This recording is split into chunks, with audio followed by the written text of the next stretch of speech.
The schoolhouse was burning. Through the smoke and chaos, Elena Harper made a choice that would change 3 lives forever. She ran back inside. Not for books, not for belongings, for a 4-year-old girl who couldn't hear the screams, couldn't hear the crackling flames consuming everything around her. In that moment, the shy teacher who barely spoke found a voice louder than any words could ever be. But this story doesn't begin with fire. It begins months earlier, in silence. The kind that heals, the kind that hurts, and the kind that would ultimately bind a broken family together. Stay with me until the end, hit that like button, and comment what city you're watching from so I can see how far this story travels. The train's whistle cut through the prairie wind like a lonely cry, announcing Elena Harper's arrival to a town that hadn't asked for her. She stepped onto the wooden platform of Red Willow Creek with a single worn suitcase in one hand and a leather satchel in the other, her dark hair pulled back so tightly it made her pale face seem even smaller, more fragile. September sunshine warmed the dusty boards beneath her feet, but Elena felt cold in a way that had nothing to do with weather. She was 23 years old and had already learned that the world preferred voices that commanded rooms, personalities that sparkled and shone. Elena Harper did neither. Her voice, when she used it at all, came out barely above a whisper. A legacy of a childhood spent being told that what she had to say didn't matter. So she had learned other ways to speak, though she doubted anyone in this remote Montana town would understand them. "Miss Harper?" A weathered man in a sheriff's badge approached, his mustache twitching with what might have been amusement or concern. "I'm Sheriff Dawson. The school board sent word you'd be arriving today. I'll take you to the boarding house." Elena nodded, her lips forming a small, polite smile that didn't reach her eyes. She'd perfected that smile over years of being the quiet one, the forgettable one. The town of Red Willow Creek stretched out before her like something from a faded photograph, a main street of dirt and hope, lined with false-fronted buildings that pretended to be grander than they were. A general store, a saloon, a church with a steeple that leaned slightly to the left. And beyond it all, the endless prairie rolled away in waves of golden grass, beautiful and terrifying in its vastness. "Not much to look at, I suppose," Sheriff Dawson said, loading her suitcase onto a small wagon. "But folks here are decent, work hard. The children need a good teacher. Last one left to get married moved to Helena." "It's lovely," Elena said, so quietly that the sheriff had to lean in to hear her. "You'll have to speak up in the classroom, Miss Harper. These prairie children, they're not timid." If only you knew, Elena thought, that speaking up had never been her strength. But her hands could speak volumes, could paint pictures in the air, could reach across the silence that separated people. If only anyone here knew how to listen. The boarding house was run by Mrs. Pritchard, a woman whose warm smile made up for her tendency to talk enough for 3 people. She showed Elena to a small room on the 2nd floor with a window that overlooked the main street and a bed that creaked when Elena sat on it. "You'll take your meals downstairs with the other boarders," Mrs. Pritchard explained, fluffing pillows that didn't need fluffing. "Breakfast at 6, supper at 6. The schoolhouse is just a 10-minute walk down Miller Road. You'll see it. 1 room, painted white, bell on top. Can't miss it. Classes start tomorrow morning. The children will be eager to meet you, I'm sure." After Mrs. Pritchard finally left, Elena unpacked her few belongings with careful precision. 2 simple dresses, her nightgown, a hairbrush, and 3 books, one on mathematics, one on American history, and one that she kept wrapped in cloth at the bottom of her suitcase. This last book had no title on its cover. Inside were careful illustrations of hands forming shapes, accompanied by detailed descriptions. It was a manual on sign language, purchased years ago from a traveling teacher in Boston.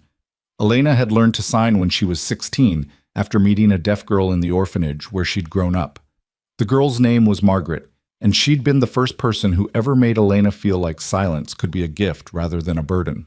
Together, they'd created a world where hands spoke and eyes listened, where communication didn't require the voice that Elena had always struggled to find. Margaret had been adopted by a wealthy family from New York and moved away, but she'd left Elena with something precious, a way to be heard without making a sound. That evening, Elena walked to the schoolhouse alone, wanting to see her new domain before the children arrived. The building stood at the edge of town, surrounded by prairie grass that whispered in the evening breeze. It was indeed painted white, though the paint was peeling in places, and the bell tower rose against the darkening sky like a prayer. Inside, the single room smelled of chalk and old wood. Rows of desks faced a blackboard at the front. A pot-bellied stove sat in the corner, its pipe extending up through the ceiling. Books lined a shelf along one wall, not many, but enough. Elena ran her fingers along the worn spines, reading titles in the fading light. This would be her world now, these four walls, these children she hadn't met yet, this town that would probably never truly see her. Elena had learned not to expect more.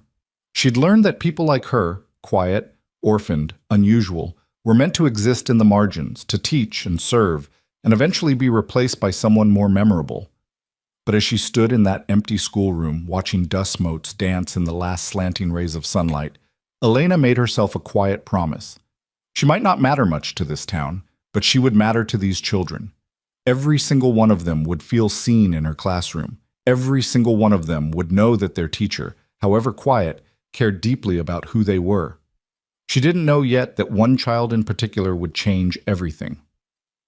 The next morning arrived too quickly and too slowly at the same time. Elena woke before dawn, her stomach tight with nerves. She dressed in her best dress, a simple gray cotton that made her look like a mourning dove, and braided her hair into a crown around her head. In the mirror, she looked exactly like what she was. Young, uncertain, trying desperately to appear competent. The walk to the schoolhouse was beautiful in the early morning light. The prairie stretched out in every direction, painted gold and amber by the rising sun. A meadowlark sang from a fence post, its melody pure and sweet. Elena paused to listen, wishing for a moment that she could be like that bird, able to fill the air with song without fear or hesitation. But she wasn't a meadowlark. She was Elena Harper, and her voice would always be a whisper. The children began arriving at 8 o'clock. They came in groups and pairs, some walking from farms miles away, others spilling out of homes right in town. Elena stood at the door, greeting each one with that careful smile, learning names she knew she'd struggle to remember in her nervousness. "Good morning, I'm Miss Harper. What's your name?" "Tommy Fletcher, ma'am." "Good morning, I'm Miss Harper. What's your name?" "Sarah and Samuel Yates, ma'am. We're twins." "Good morning, I'm Miss Harper. What's your—" She stopped mid-sentence because a man was walking toward the schoolhouse, and even from a distance, Elena could see that he was different from the farmers and shopkeepers who'd brought the other children. He moved with the kind of confidence that came from wealth and power, his clothes too fine for a Tuesday morning, his boots expensive leather rather than worn work boots. And he was carrying a child. The girl in his arms looked about 4 years old, with golden curls that caught the sunlight and a white dress that probably cost more than Elena's entire wardrobe. But it wasn't the child's obvious privilege that made Elena's breath catch. It was the way the girl held herself, rigid and removed, her blue eyes staring at nothing in particular, her small hands clutched tight against her chest. Elena recognized that posture. She'd seen it in Margaret, years ago. The man climbed the steps to the schoolhouse, and up close, Elena could see the exhaustion etched into his handsome features. He was perhaps 30, with dark hair and eyes the color of storm clouds. Those eyes held a kind of desperate hope that made Elena's heart ache. "Miss Harper?" His voice was deep, educated, touched with something Elena couldn't quite name. "I'm Jacob Bennett. This is my daughter Lily." Elena nodded, but her attention was entirely on the child. Lily's eyes never moved toward her father's voice. They didn't even flicker. "I wasn't sure about bringing her," Jacob continued, shifting his daughter's weight in his arms. "The previous teacher said it would be too difficult, that Lily couldn't learn with the other children. But I thought—" He paused, and Elena saw his jaw tighten. "I thought perhaps you might at least try. She's a bright child." She was speaking in full sentences before she got sick. "Scarlet fever," the doctor said. "It took her hearing but left everything else intact. I just need someone to see that, to see her." Elena felt something crack open inside her chest. This powerful man, who probably owned half the county, was standing before her with pleading eyes, asking her to see his daughter, to really see her. Without speaking, Elena stepped forward. She didn't reach for the child. That would have been too much, too fast. Instead, she simply positioned herself directly in Lily's line of sight, and then, very slowly, very deliberately, She raised her hands. Her fingers moved through the air, forming shapes that had meaning, that had power. She signed the word hello, followed by the letters of her name, Elena. For a moment, nothing happened. Lily stared at her with those distant blue eyes, and Elena felt her heart sink. Perhaps the child was too young to understand, too far removed from the world to reach. But then, oh then, Lily's small hands unclenched from her chest. Her eyes, which had been looking at nothing, suddenly focused with laser intensity on Elena's fingers, and her mouth, which had been pressed into a tight line, parted slightly in wonder. Elena signed again, more slowly this time. "Hello, Lily." The child's hands lifted, trembling. Her fingers tried to form shapes, clumsy and uncertain. It wasn't quite right, wasn't quite accurate, but Elena understood. Lily was trying to say hello back. Elena felt tears prick her eyes but blinked them back furiously. She wouldn't cry, not now, not when she needed to be strong and professional. Instead, she smiled, a real smile this time, not the careful, polite one she gave to everyone else, and signed, "I see you." Lily's face transformed. It was like watching the sun break through storm clouds. Her eyes lit up, her mouth curved into a smile that showed tiny white teeth, and suddenly she was wiggling in her father's arms, reaching toward Elena with desperate enthusiasm. "What did you do?" Jacob's voice was rough, almost broken. "What did you say to her?" Elena turned to him, her own voice barely audible. "I told her hello. I told her I see her." "You know sign language." It wasn't a question. Jacob was staring at her as if she'd performed a miracle. "Yes." Elena reached out slowly, and Lily practically launched herself from her father's arms into hers. The child's small hands immediately went to Elena's face, touching her cheeks, her chin, her lips, trying to understand this person who spoke her language, who understood her world. Jacob stood there, his empty arms still held out, looking lost. She hasn't smiled like that in 8 months. Not since the fever. I've hired tutors, brought in doctors from as far as Chicago. Everyone said she'd never learn, never connect, never be more than... He couldn't finish the sentence. Never be more than silent? Elena finished quietly, settling Lily on her hip. The child was now playing with the collar of Elena's dress, completely at ease. "Silence doesn't mean empty, Mr. Bennett. Your daughter is full of words. She just needs someone who speaks her language." For a long moment, Jacob simply stared at her. Then, to Elena's surprise, his eyes filled with tears that he blinked away quickly, turning his face toward the prairie as if the distant horizon required his immediate attention. "Can you teach her?" he asked finally, his voice still rough. "Can you reach her?" "I can try." Elena adjusted Lily in her arms, feeling the child's heartbeat against her own chest. "But Mr. Bennett, I need you to understand something. Lily isn't broken. She doesn't need to be fixed. She needs to be understood, to be met where she is. If you're looking for someone to make her hearing come back, to make her the daughter you had before the fever, no." Jacob turned back to her, and the intensity in his eyes made Elena take a step back.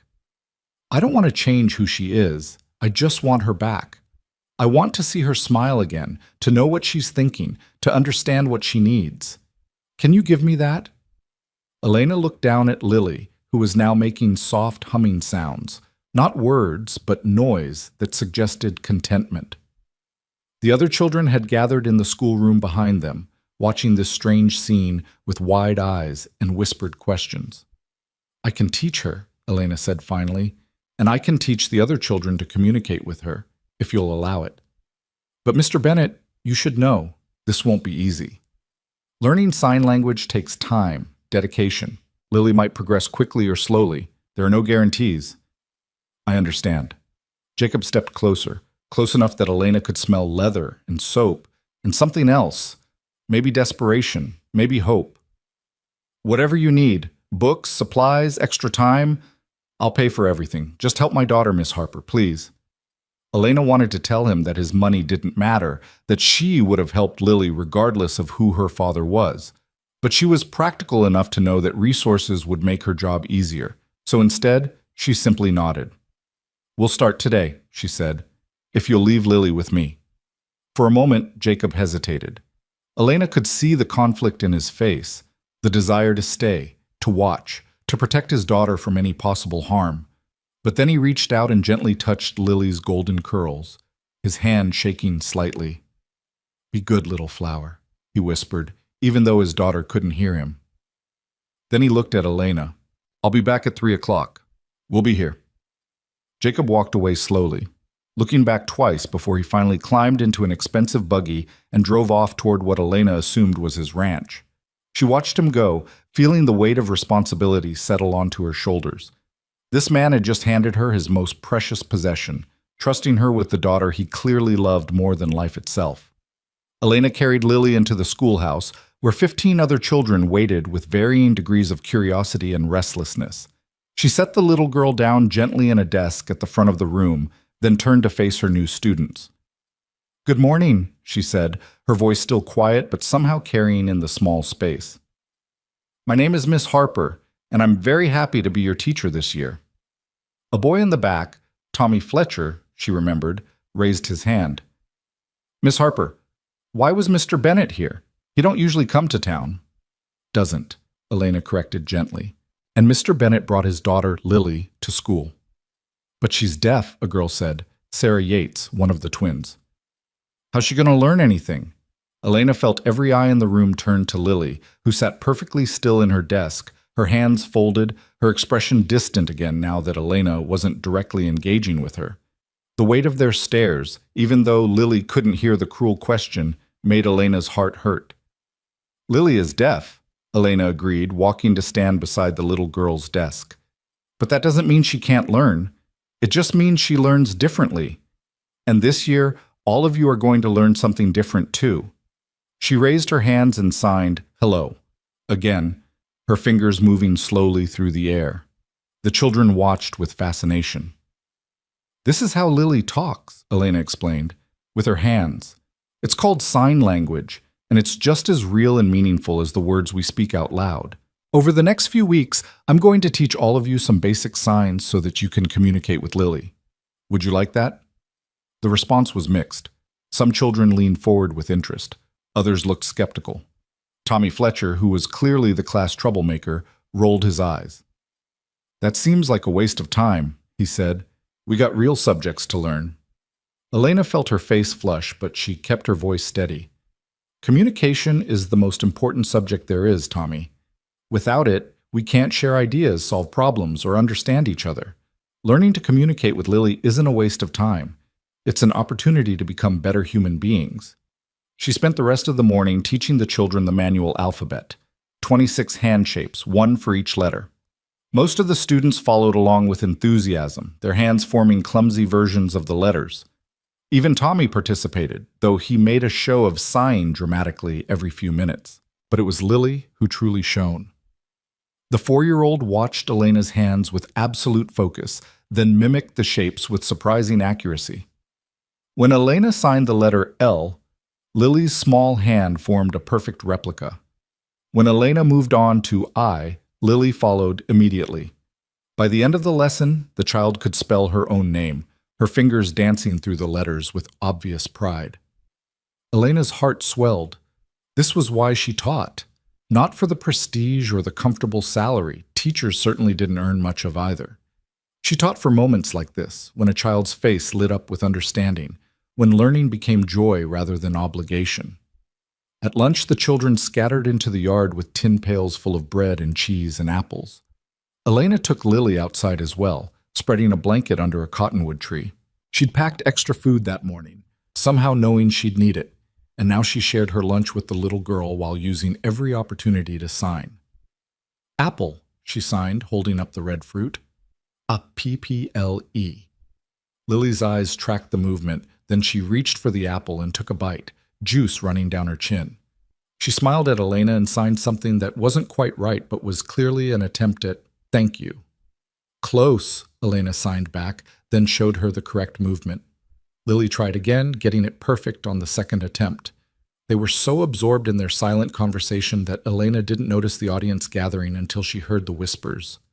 "Would you look at that? The Bennett girl is actually learning something. That new teacher must be some kind of miracle worker." Elena looked up to find several townspeople standing at the edge of the schoolyard, watching with expressions ranging from amazement to suspicion. Among them was an older woman in an expensive dress, her gray hair perfectly coiffed, her mouth pressed into a line of disapproval. "Miss Harper?" The woman's voice cut through the prairie air like a whip. "I'm Mrs. Thornton, head of the school board. Might I have a word?" Elena's stomach dropped, but she nodded, quickly signing to Lily to stay put and eat her apple. The child obeyed, though her eyes followed Elena anxiously. Mrs. Thornton led her several yards away, far enough that the children wouldn't overhear, but close enough that Elena could still see Lily. "I've heard some interesting things this morning," Mrs. Thornton began, her eyes cold despite the warmth of the day.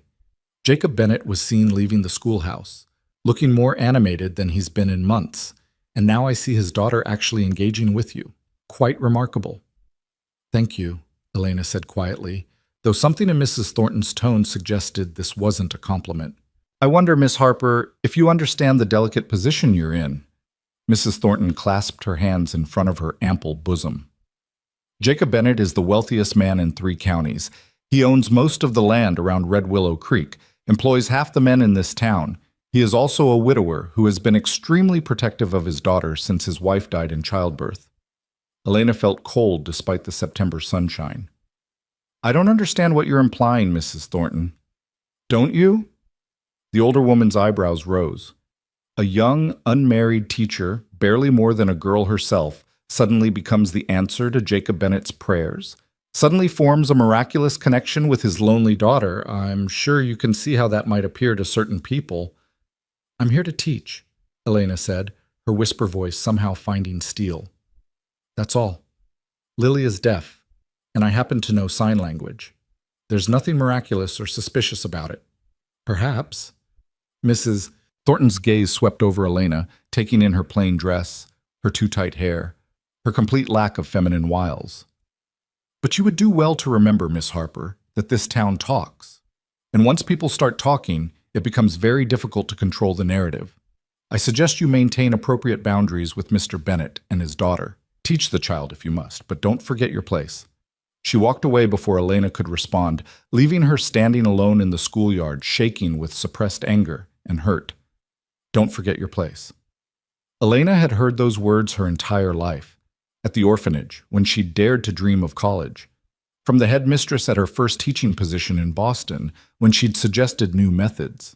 From the world at large, which seemed to believe that quiet girls from nowhere should be grateful for whatever scraps they received. But looking across the yard at Lily, who was now attempting to sign Apple to a curious Sarah Yates, Elena felt something shift inside her. Maybe it was time to forget her place.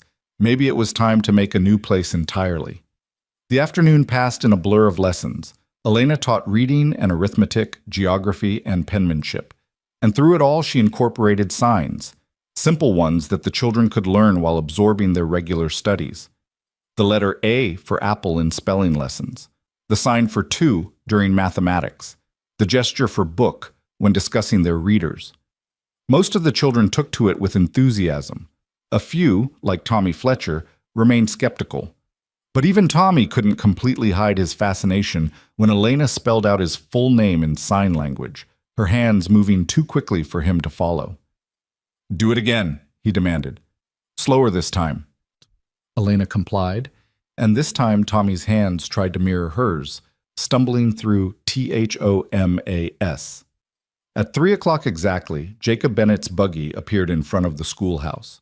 Elena had kept Lily by her side all afternoon, teaching her simple signs between lessons with the other children. Now the little girl sat contentedly at Elena's desk, drawing pictures with careful concentration. Jacob climbed the steps slowly, his eyes immediately finding his daughter. "How was she?" "Perfect," Elena said simply. "She learned 20 letters of the alphabet, 3 colors, and the signs for eat, drink, and home. She's remarkably bright, Mr. Bennet." "She is, isn't she?" Jacob's face transformed when he looked at Lily, all his careful control melting away into pure love. "I always knew that, even when everyone else said—" He stopped, shook his head. "Thank you, Miss Harper." "Truly." Lily looked up then, sensing the vibration of footsteps on the wooden floor. When she saw her father, Her face lit up again, that same transformation Elena had witnessed that morning. But instead of simply reaching for him, Lily raised her small hands and signed something. It was clumsy, imperfect, but unmistakable. HELLOPAPA. Jacob froze. His mouth opened, then closed. His eyes filled with tears that this time he didn't try to hide. "She called me Papa," he whispered, his voice breaking. "She signed it. She called me Papa." "I taught her this afternoon," Elena explained softly. "I thought you'd want to know that word." Jacob knelt down, putting himself at Lily's eye level. His hands hung awkwardly at his sides, clearly unsure how to respond in his daughter's language. Elena stepped forward and guided his fingers into the right position, showing him how to sign "I love you." His hands were larger than hers, calloused from work despite his wealth, and they trembled as they formed the signs. But when Lily saw the message, she threw her arms around his neck, burying her face in his shoulder. Over the child's golden head, Jacob looked at Elena. "Teach me," he said. "Please, teach me how to talk to my daughter." Elena felt that crack in her chest widen further. "Of course." That evening, after all the other children had gone home and Jacob had carried a sleepy Lily to his buggy, Elena sat alone in the schoolhouse and allowed herself to feel everything she'd been holding back all day. The joy of watching Lily blossom, the hurt of Mrs. Thornton's veiled accusations, the terror of hoping that maybe, just maybe, she'd found a place where she could make a real difference. She pulled out her sign language manual and opened it to a random page. The illustrations looked back at her, hands frozen in meaningful gestures, communication captured in still images. Elena traced one drawing with her fingertip, remembering Margaret, remembering the loneliness of being different, remembering how it felt to finally be understood. Outside, the prairie wind whispered through the grass. Somewhere in the distance, a coyote called to the emerging stars. And in that one-room schoolhouse, Elena Harper made a decision that would change everything. She would teach these children. All of them, but especially Lily. She would give them the gift of communication, of connection, of understanding. She would show this town that silence wasn't emptiness, that different didn't mean less, that a 4-year-old girl who couldn't hear was still full of wisdom and wonder and worth. And if Mrs. Thornton and her gossips wanted to talk, let them talk. Elena had spent her whole life being invisible, being forgettable, being the quiet girl in the corner. Maybe it was time to be seen, truly seen, even if that visibility came with consequences. The next morning, Elena arrived at the schoolhouse early to find a package waiting on her desk. Inside was a thick stack of paper, several boxes of colored pencils, and a note written in bold, masculine handwriting. "For whatever you need, supplies, books, anything at all, just send word. Jacob Bennett." Elena ran her fingers over the expensive paper, the beautiful pencils. She knew accepting these gifts would only fuel the gossip, would give Mrs. Thornton more ammunition for her insinuations. But she also knew that Lily needed resources, needed materials that Elena's small teacher's salary couldn't provide. She kept the supplies. Over the next 2 weeks, a routine developed. Every morning, Jacob brought Lily to school, his hands forming more confident signs each day. Every afternoon, he returned to collect her, spending a few minutes asking Elena questions about signs and techniques. And every day, Lily bloomed a little more, her small hands becoming more articulate, her eyes more focused, her smile more frequent. The other children progressed too. Sarah Yates proved to have a natural talent for signing, her fingers quick and graceful. Her twin brother Samuel was slower but determined. Even Tommy Fletcher, despite his protests, learned enough to hold simple conversations with Lily during recess. But it was the way the children included Lily that truly moved Elena. She watched Sarah take Lily's hand during a game of tag, signing the rules so the younger girl could play. She saw Samuel share his lunch with Lily, signing cookie and trade before offering half his dessert. She even caught Tommy teaching Lily a slightly inappropriate sign for stupid during recess, then quickly teaching her smart when he noticed Elena watching. The classroom was transforming into exactly what Elena had dreamed, a place where every child felt seen, where differences were bridges rather than barriers, where silence and sound existed together in harmony. Then the whispers started. Elena first heard them at the general store, where she'd gone to purchase thread for mending her dresses. Two women stood near the fabric section, their voices loud enough to ensure she heard every word. "Did you see Jacob Bennett this morning? Actually smiling. I haven't seen him look that happy since before Margaret died. It's that new teacher. She's done something to him, mark my words. Oh, it's not him she's after. It's his money. Why else would a girl like that go to all this trouble for a deaf child? You think she's using the daughter to get to the father? What else could it be? She arrives in town with nothing, suddenly becomes indispensable to the richest man in 3 counties? It's calculated, I tell you." Elena's hands shook so badly that she dropped the spool of thread she'd been holding. It rolled across the floor, coming to rest at the feet of one of the gossiping women, who looked at her with barely disguised contempt. "Miss Harper," the woman said, her voice dripping with false sweetness, "we were just talking about what wonderful work you're doing with the Bennett girl. Such dedication." The word dedication sounded like an accusation. Elena picked up her thread, paid quickly, and fled the store. She made it back to the boarding house before the tears came. Angry tears, hurt tears, tears that tasted like every time she'd ever been misunderstood or judged unfairly. That night she wrote a letter of resignation. The words came easily, shaped by years of practice at disappearing when she became inconvenient. "Dear members of the school board, I regret to inform you that I must resign my position as teacher of Red Willow Creek School, effective at the end of this month. Personal circumstances make it impossible for me to continue. I apologize for any inconvenience. Sincerely, Elena Harper." She sealed the envelope and set it on her dresser, telling herself she'd deliver it in the morning. It was better this way. Better to leave before the gossip grew worse, before her presence damaged Lily's reputation or Jacob's standing in the community. Better to return to being invisible, to find another town where she could teach quietly and cause no trouble. But in the morning, when she went to get the letter, it was gone. Elena searched frantically through her room, thinking perhaps it had fallen behind the dresser or gotten mixed in with her other papers. But it was nowhere to be found. Someone had been in her room. Someone had taken her letter. She was still searching when Mrs. Pritchard called up the stairs. "Miss Harper, you'll be late for school." Elena had no choice but to abandon her search and run to the schoolhouse. She arrived breathless and flustered, with no letter of resignation and no idea who had taken it or why. The children were already in their seats, including Lily, who sat at her desk with perfect posture, her hands folded, her eyes bright with anticipation. Elena's heart clenched. How could she leave this child? How could she abandon Lily when they'd only just begun? But how could she stay when every day brought new whispers, new accusations, new proof that she would never truly belong in this town? Elena was so lost in these thoughts that she almost missed the knock at the schoolhouse door. She looked up to find Jacob Bennett standing in the entrance, and in his hand was a familiar envelope. Her letter. "Mr. Bennett," Elena said, her voice barely audible even in the quiet room. "That's private correspondence." "Is it?" Jacob's eyes were hard, his jaw set. "Mrs. Pritchard found it on your dresser this morning. She was worried, so she brought it to me. I opened it, I read it, and now I'd like to know why you're running away." The children were watching with wide eyes, sensing drama even if they didn't understand the details. Elena felt her face burn with embarrassment and anger. "This isn't the time or place. When is the time, Miss Harper? After you disappear in the middle of the night, after my daughter loses the only person who's ever truly understood her?" Jacob's voice was rising, losing its careful control. "You think I don't know what people are saying about you? About us?"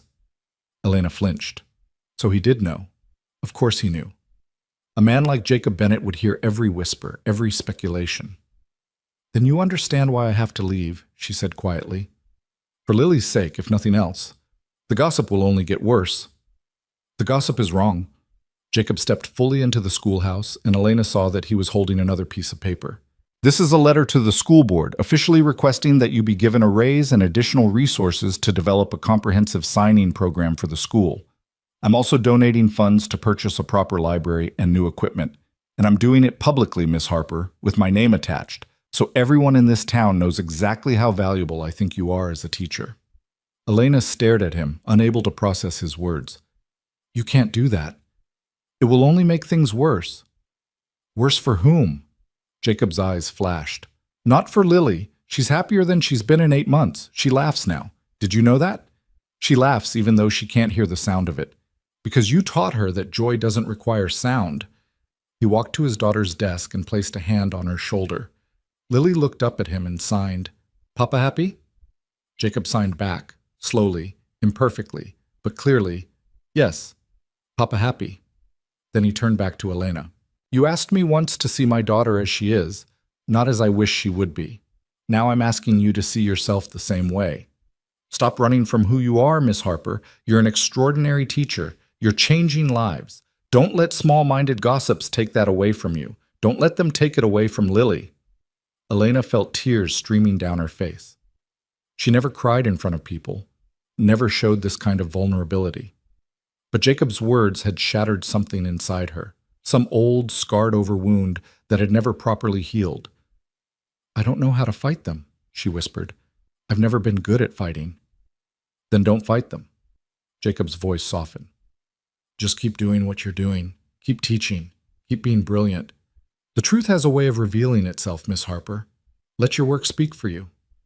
He placed her resignation letter on her desk, then very deliberately tore it in half. Don't run, he said again. Masul, please. Then he left, walking out of the schoolhouse with his head high, leaving Elena standing at the front of the classroom with her face wet and her hands shaking and 15 pairs of eyes watching her with varying degrees of understanding. Lily raised her small hand and signed, Teacher sad? Elena wiped her tears and signed back, Teacher okay, teacher staying.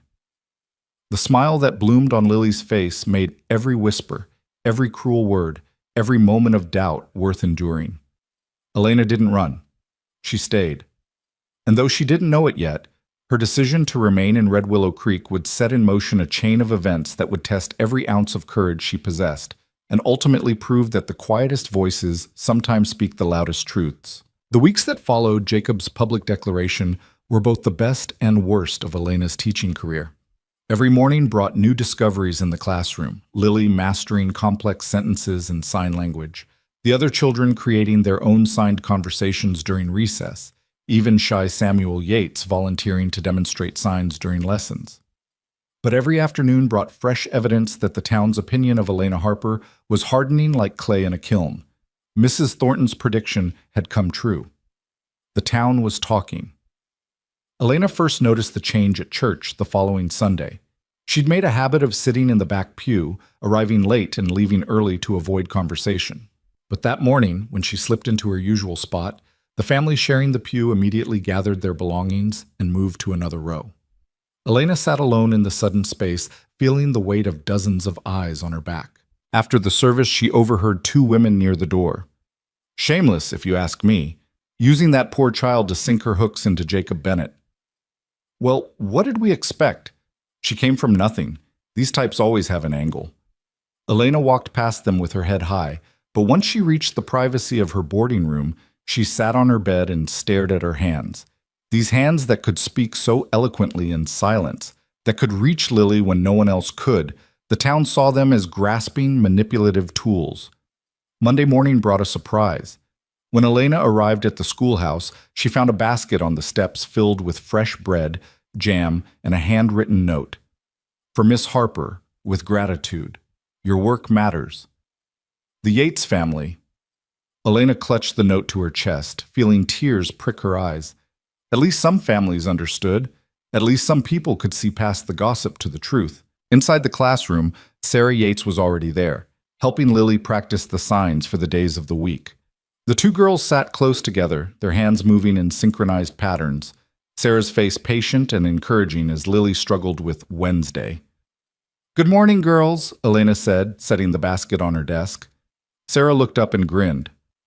Mama wanted you to know we don't believe the mean things people are saying. She says you're the best teacher we've ever had. Tell your mother thank you. That's very kind. It's true, though. Sarah's expression turned serious. Tommy Fletcher's mama says you're just pretending to care about Lily to get her papa's money. But I watch you with her. You care for real. Anybody with eyes can see that. Elena's throat tightened. That means more than you know, Sarah. Lily had been watching their conversation with focused attention, trying to read their lips. Now she tugged on Elena's sleeve and signed, "What talking about?" Elena knelt beside the little girl's desk. "Sarah's mother sent us breakfast. Isn't that kind?" Lily's face lit up. She signed back, "Share with everyone?" "Of course we can share." When the other children arrived, Elena divided the bread and jam among them, turning Mrs. Yates's kindness into a lesson about community and generosity. Even Tommy Fletcher, who'd been increasingly sullen lately, accepted his portion with something approaching gratitude. But at noon, when the children scattered for lunch, Tommy approached Elena's desk with an expression she couldn't quite read. "Miss Harper, I need to tell you something." "Of course, Tommy." "What is it?" The boy shifted his weight from foot to foot, looking more uncomfortable than Elena had ever seen him. "My mama's been saying things about you, bad things, about how you're trying to trap Mr. Bennett into marrying you by being nice to his daughter." Elena felt the familiar sting of those accusations, but she kept her voice gentle. "I know people are saying that, Tommy. It's not true, but I understand that some folks need to make sense of things in their own way. But here's the thing." Tommy's voice dropped to a whisper. "Mama told me I should stop learning the sign language, said it was a waste of time and that I was supporting your scheme by participating." Elena's stomach dropped. "I see. But I don't want to stop." The words came out in a rush. "I like being able to talk to Lily. She's actually real smart when you can understand her. And yesterday she taught me the sign for friend, and it made me feel—" He trailed off, his young face struggling with complex emotions. "It made you feel connected," Elena finished softly. "Yeah, that." Tommy looked at his feet. "So I told Mama I wasn't going to stop learning, even if she thinks you're awful. She got real mad. Said I was being disrespectful. But Miss Harper, you're not awful. You're just quiet and nice and good at teaching. Why are people being so mean?" Elena pulled out a chair and sat down, gesturing for Tommy to do the same. Through the window, she could see the other children playing in the yard, their laughter carrying on the autumn breeze. "Sometimes, Tommy, people get scared when they see something they don't understand. I'm different from other teachers. I'm young, I'm unmarried, and I communicate in ways that seem strange to folks who've never seen sign language before. And Mr. Bennett is an important man in this town, important and very protective of his daughter. Some people think those two things together must mean something suspicious. But you're just teaching. I know. And you know. And Lily knows. Sometimes that has to be enough." Elena managed a small smile. "But Tommy, I don't want to cause trouble between you and your mother. If she truly wants you to stop learning to sign, I'll understand." The Tommy's jaw set in a stubborn line that reminded Elena of his father, a farmer known for his determination. "No, ma'am. I'm 13 years old, almost a man. I can make some of my own choices, and I choose to keep learning." After Tommy returned to the yard, Elena sat alone in the quiet classroom, feeling the weight of responsibility pressing down on her shoulders. She was affecting these children's lives in ways that extended far beyond the schoolhouse walls, creating ripples that reached into their homes, their families, their understanding of the world. Was it worth it? Was teaching Lily and the others sign language worth dividing the town? She thought of Lily's smile, of the way the child's eyes lit up when she successfully communicated a complex thought. She thought of Sarah's patience, Tommy's determination, all the small bridges being built between hearing and deaf, sound and silence. Yes, it was worth it. That afternoon, Jacob arrived early to collect Lily. He climbed the schoolhouse steps with his usual confident stride, but Elena noticed the tension in his shoulders, the tightness around his eyes. "Mr. Bennett, you're early today. I wanted to speak with you before the other parents arrived." He glanced at Lily, who was showing Samuel a picture she'd drawn of a horse. "Can we step outside?" Elena's heart hammered as she followed him onto the porch. The prairie stretched before them, golden in the late afternoon light, beautiful and indifferent to human drama.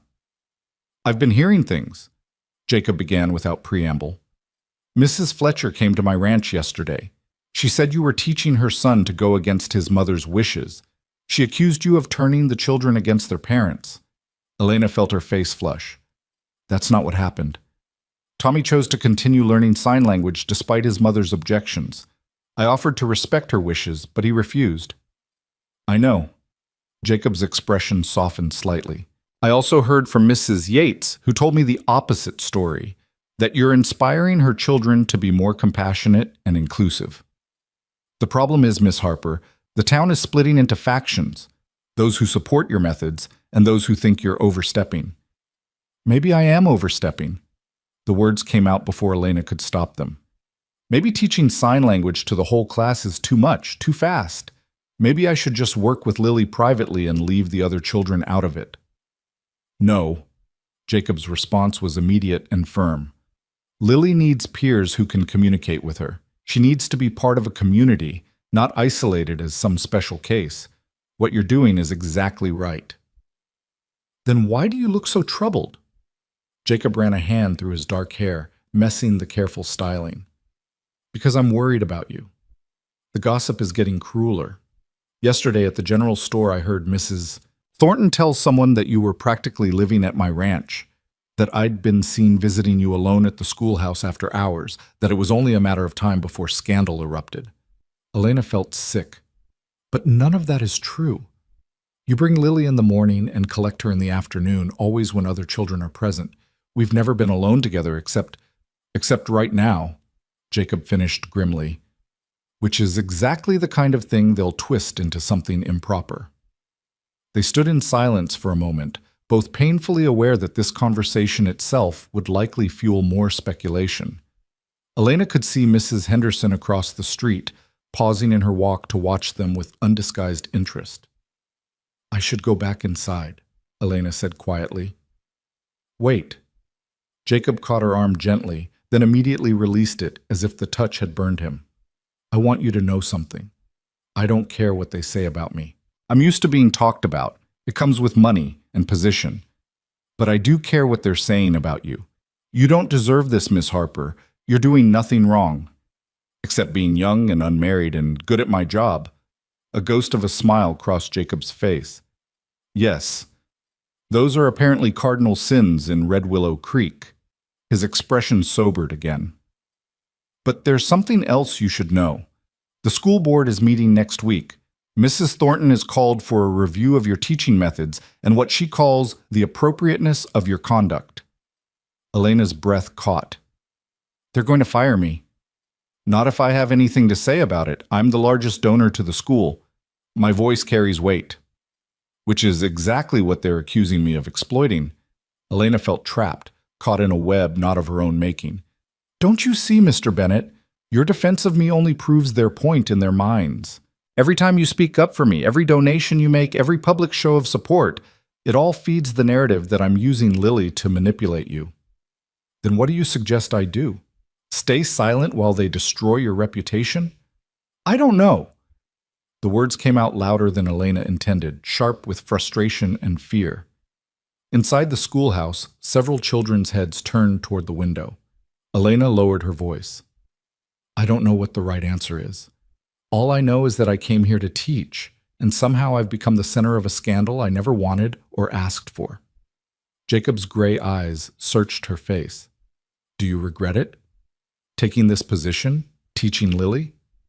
Elena thought of Lily's laugh, the way the child had learned to express herself, the light that had returned to her eyes. She thought of Sarah's kindness, Tommy's determination, all the small victories that made teaching worthwhile. No, she said finally. I don't regret it, but I'm afraid of what comes next. So am I, Jacob admitted. But, Miss Harper, fear is a poor reason to stop doing what's right. He went inside to collect Lily, leaving Elena standing on the porch, watching the prairie wind bend the grass in rippling waves.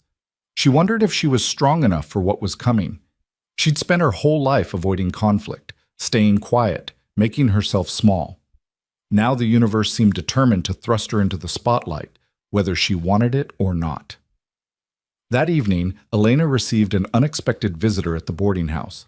Mrs. Pritchard knocked on her door after supper with an apologetic expression. Miss Harper, there's a Mrs. Bennett downstairs asking to see you. Elena's heart skipped. Mrs. Bennett? But Jacob's wife is dead, yes. This would be his mother, Mrs. Catherine Bennett. She's waiting in the parlor, and between you and me, she looks like a woman on a mission. Elena descended the stairs with dread pooling in her stomach. She found the elder Mrs. Bennet seated ramrod straight on the parlor's best chair, a woman in her 60s with steel-gray hair and eyes that could cut glass. Everything about her spoke of old money and older expectations.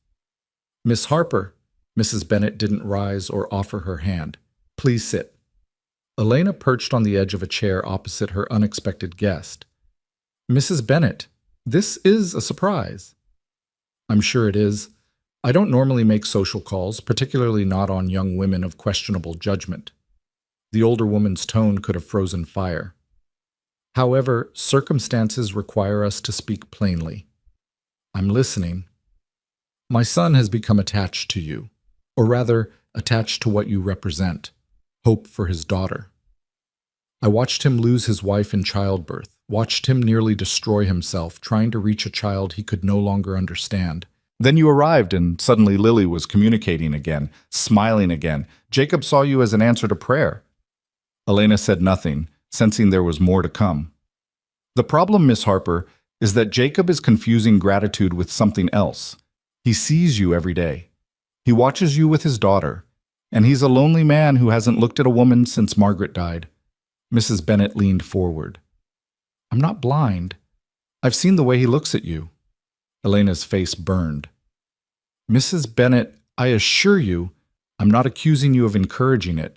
In fact, I suspect you're too naive to even notice. But the town has noticed, and Mrs. Thornton has made it her mission to ensure everyone knows that the new teacher is setting her cap at the richest widower in the territory. I have no such intentions. I believe you, but intentions matter very little in the face of perception." Mrs. Bennet's expression softened fractionally. "Miss Harper, I'm going to be frank with you. You're a good teacher. Lily adores you, and I haven't seen her this happy since before the illness. Under different circumstances, I would be the first to defend you. But my primary concern is my granddaughter's well-being. If your presence here creates a scandal that damages the Bennet family reputation, it will ultimately hurt Lily. Children are cruel to children of disgraced families. I won't have my granddaughter suffering because of town gossip about her teacher." Elena felt as if the floor had dropped away beneath her. "You want me to leave?" "I want you to consider what's best for everyone involved. The school board meeting is in 5 days. Mrs. Thornton will almost certainly call for your dismissal. My son will defend you, which will only make things worse. The town will divide further, and in the end, Lily will be caught in the middle. So I should just give up? Let them win?" Mrs. Bennet stood, gathering her expensive shawl around her shoulders. "I'm asking you to think about what winning actually looks like, Miss Harper. Is it keeping your position while the town tears itself apart? Or is it protecting a child you claim to care about?" After she left, Elena sat in the empty parlor for a long time, watching shadows lengthen across the floor. Mrs. Bennet's words echoed in her mind, mixing with Mrs. Thornton's accusations. The whispered gossip, Tommy's defense, Sarah's loyalty. Everyone had an opinion about what Elena should do, who she should be, what her motives were. But what did Elena herself want? She'd spent so long trying to be invisible, to avoid causing trouble, that she'd forgotten how to fight for anything. The orphanage had taught her to be grateful for scraps. Her first teaching position had taught her to never question authority. Every experience had reinforced the lesson. People like Elena Harper didn't make waves, except she had made waves, big ones, and now people were drowning in them. The next 3 days passed in a blur of tension. Elena taught her classes mechanically, going through the motions while her mind churned with impossible decisions. The children sensed something was wrong, even Lily, who watched Elena with increasingly worried eyes. On Wednesday afternoon, Sarah Yates stayed after class to help clean the blackboard. As they worked in comfortable silence, the girl suddenly spoke. "Miss Harper, are you leaving us?" Elena's hand froze mid-wipe. "Why would you think that?" "Because you look like my aunt did before she left Montana to go back east. Sad and scared and like you're already somewhere else in your head." Sarah set down her eraser and faced Elena directly. "The other kids have been talking. They say the school board is going to fire you because Mrs. Thornton thinks you're trying to marry Mr. Bennet." "Sarah, but that's stupid. You're not trying to marry anybody. You're just teaching Lily and the rest of us." "Why is that wrong?" Elena sank into her chair, suddenly exhausted. It's complicated, Sarah. It's not complicated, it's just mean. The girl's voice was fierce with conviction. Mama says sometimes people would rather tear down something beautiful than admit they were wrong. She says Mrs. Thornton has been jealous of the Bennets for years because they have more money and standing, so now she's taking it out on you. Your mother is very wise. She also says you shouldn't let them chase you away. But you're thinking about leaving, aren't you? Elena looked at this brave, perceptive child and decided she deserved honesty. I'm thinking about what's best for Lily and for all of you. If my staying causes more harm than good, how could teaching us cause harm? Sarah's eyes filled with frustrated tears. You've taught me to talk with Lily. You've shown Tommy that being kind is stronger than being mean. You've made this whole classroom better. How is that harmful? Before Elena could answer, the schoolhouse door burst open. Jacob stood in the doorway, his face pale, his breathing ragged, as if he'd been running. Elena. Her name came out raw, urgent. I need you to come with me. Now. It's Lily. Elena's heart stopped. What happened? She wandered away from the house. We can't find her. I've had ranch hands searching for 2 hours, but the prairie... His voice broke. She can't hear us calling. If she's hurt or lost, she won't be able to tell us. Please. You understand her better than anyone. Help me find my daughter. Elena didn't hesitate. She grabbed her shawl and ran toward Jacob's waiting horse, with Sarah racing behind them. I can help search too, the girl called. Jacob helped Elena onto the horse, then swung up behind her. Get your father and brothers, Sarah. Tell them to meet us at the Bennett Ranch. We need everyone. They rode hard across the prairie, the wind whipping Elena's hair loose from its pins. She was pressed against Jacob's chest, could feel his heart hammering with fear, but there was no time to worry about propriety or gossip. Somewhere out there, a 4-year-old girl was alone and silent in a vast, indifferent landscape. Tell me everything, Elena said over the thunder of hooves. When did you last see her? 2 hours ago, she was playing in the garden while I met with my foreman. When I looked again, she was gone. We found her doll near the fence line, but no other trace. Was she upset about anything? Worried? I don't know. I don't know. The words were anguished. I should have been watching her more carefully. I should have... This isn't helping. Elena forced her voice to stay calm, even as her own terror mounted. Think, Jacob. Where does Lily like to go? What makes her happy? A pause, then... Water. She loves the creek. She likes to watch the way it moves. How far is the creek from your house? About a mile north, but we already searched there. Search again. If she's anywhere, that's where she'll be. They reached the Bennett Ranch, a sprawling complex of barns and outbuildings surrounding a grand house that spoke of generations of wealth. Ranch hands milled about, looking grim. Mrs. Bennett emerged from the house, her composed face cracking when she saw Elena. Have you found her? Not yet, Jacob said, dismounting and helping Elena down. We're going back to the creek. Elena thinks... I don't care what she thinks. The older woman's control finally shattered. This is your fault, Miss Harper. If you hadn't made my granddaughter so confident, so independent, she never would have wandered off alone. The accusation hit Elena like a physical blow, but she had no time to defend herself. Mrs. Bennett, I understand you're frightened, but right now we need to find Lily. Blame me later. Jacob was already remounting. Mother, organize search parties. Have them fan out from the house in all directions. Elena and I will take the creek. They rode north through tall grass that whispered and swayed, hiding 1,000 dangers. Elena's mind raced through scenarios, each worse than the last. Lily could have fallen, injured herself, be lying somewhere unable to call for help. She could have gotten turned around, lost in the sameness of the prairie. She could have encountered a snake, a wild animal, any number of threats. The creek appeared suddenly, a ribbon of water cutting through the grass, its banks lined with cottonwood trees. Jacob dismounted and called his daughter's name, even though they both knew it was useless. Spread out, Elena said, sliding from the horse. I'll go downstream, you go up. If she's here, we'll find her. Elena walked along the creek bank, her eyes scanning every shadow, every cluster of bushes. The water burbled peacefully, indifferent to her panic. Above, the sun was beginning its descent, painting the sky in shades of amber and rose. In a few hours, darkness would fall, making the search nearly impossible. Please, Elena thought, please let her be safe. She'd walked perhaps a quarter mile when she saw it, a flash of white among the green and brown of the landscape. Elena's heart leaped as she ran toward it, stumbling over rocks and roots in her haste. Lily sat at the water's edge, her white dress muddy and torn, her golden curls tangled with leaves. But she was alive, conscious, seemingly unhurt. The little girl was focused intently on the water, watching minnows dart through the shallows, completely unaware that she'd caused a crisis. Elena approached carefully, not wanting to startle her. When she was close enough, she stepped into Lily's line of sight and signed, "Hello, little one?" Lily looked up and her face broke into a radiant smile. She signed back, "Miss Elena, look, fish."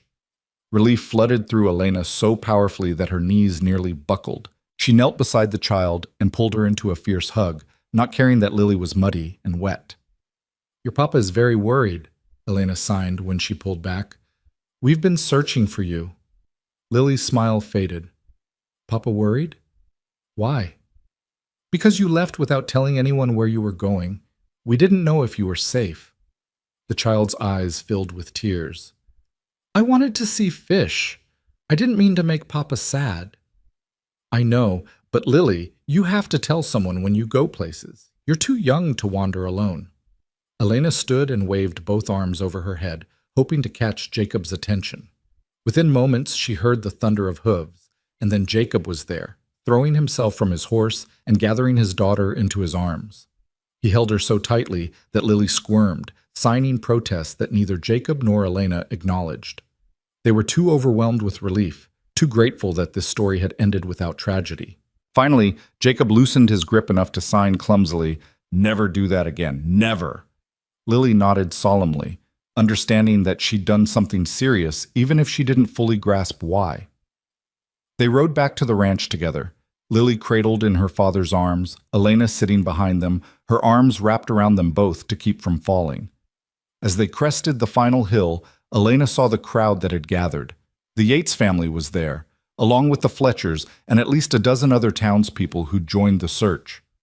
Mrs. Bennet ran forward as they dismounted, tears streaming down her face as she reached for her granddaughter. "Thank heavens! Oh, thank heavens!" Sheriff Dawson approached, his relief evident. "We heard you found her, Bennet. Everyone can head home now." But the crowd didn't disperse. They stood watching as Jacob held his daughter, as Mrs. Bennet fussed over Lily's torn dress, as Elena tried to quietly fade into the background. Then Tommy Fletcher's voice rang out across the yard. "Miss Harper found her. She knew right where to look." Mrs. Fletcher's face pinched. "Lucky guess." "No, Mama. She understood Lily. She knew what would make her happy, where she'd want to go. Nobody else thought of that." Other voices joined in, some supportive, others skeptical. The crowd that had come together to search was fracturing again along familiar lines. Mrs. Thornton stepped forward, her expression calculating. "It's certainly fortunate that Miss Harper was available to help. Though one might wonder if the child would have developed such dangerous independence if she hadn't been encouraged to be so self-reliant." Elena felt the accusation like a slap. Before she could respond, Jacob's voice cut through the murmurs. "My daughter is alive because Elena Harper understands her in ways no one else does. That's not encouraging dangerous behavior, that's providing the kind of education every child deserves." He turned to face the crowd, Lily still in his arms.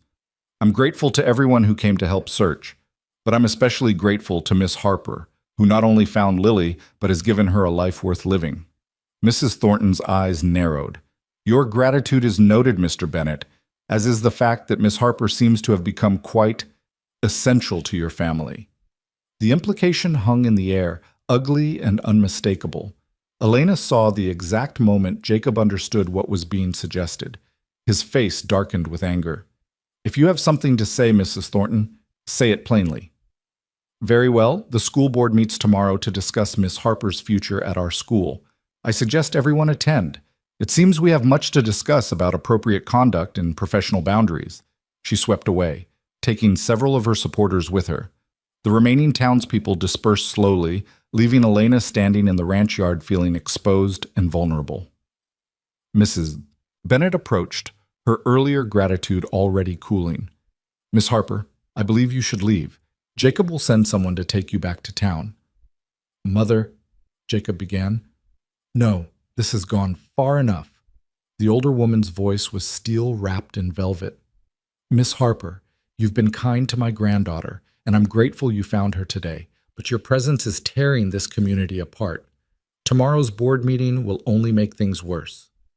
Elena knew she was right. She also knew that leaving now, slinking away after finding Lily, would only confirm everyone's worst suspicions. I'll attend the board meeting, she said quietly. I deserve the chance to defend myself. And what will you say? Mrs. Bennet challenged. That you haven't grown attached to my son? That he hasn't become dependent on you? That this entire situation isn't exactly what it appears to be?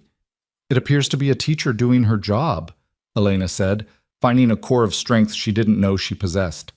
That's all it is, and that's all it's ever been. She left before anyone could respond, accepting a ride back to town from Sheriff Dawson. They traveled in silence until they reached the boarding house. For what it's worth, Miss Harper, the sheriff said as she dismounted, I think you're getting a raw deal. You're a fine teacher. My niece has learned more in 2 months with you than she did in 2 years with the last teacher. Thank you, Sheriff. That means a great deal. But I'll tell you what I tell everyone in this territory. Sometimes the right thing and the smart thing aren't the same thing. You have to decide which one matters more to you. Elena climbed to her room and sat on her bed, still wearing her muddy dress, her hair wild from the wind. Tomorrow, she would face the school board.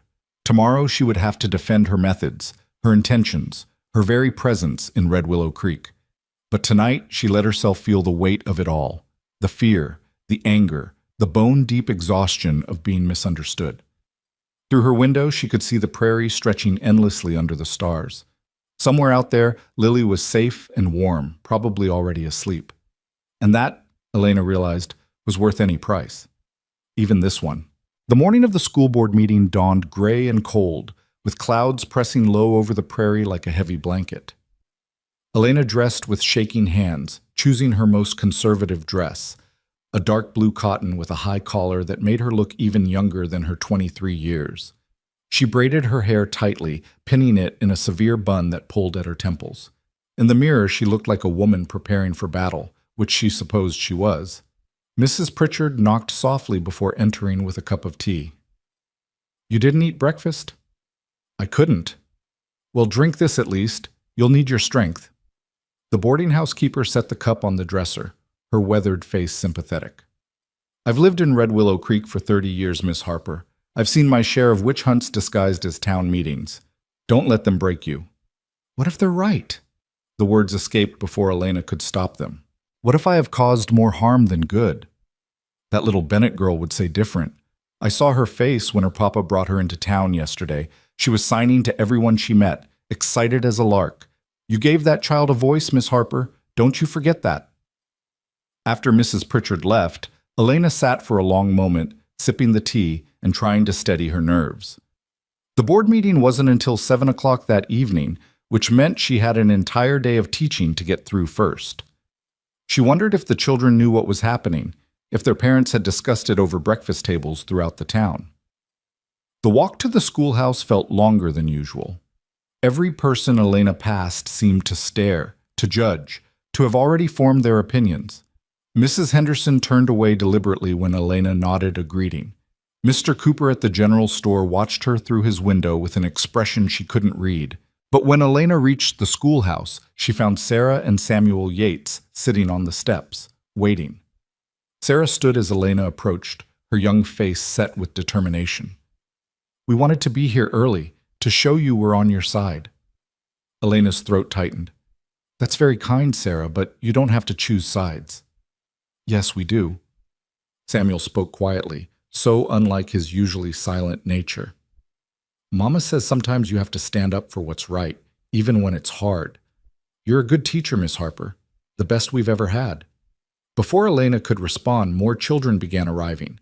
Not just the usual students, but older siblings and younger ones too, families making a statement with their presence. The Fletcher children came, despite their mother's disapproval, Tommy walking with his chin raised defiantly.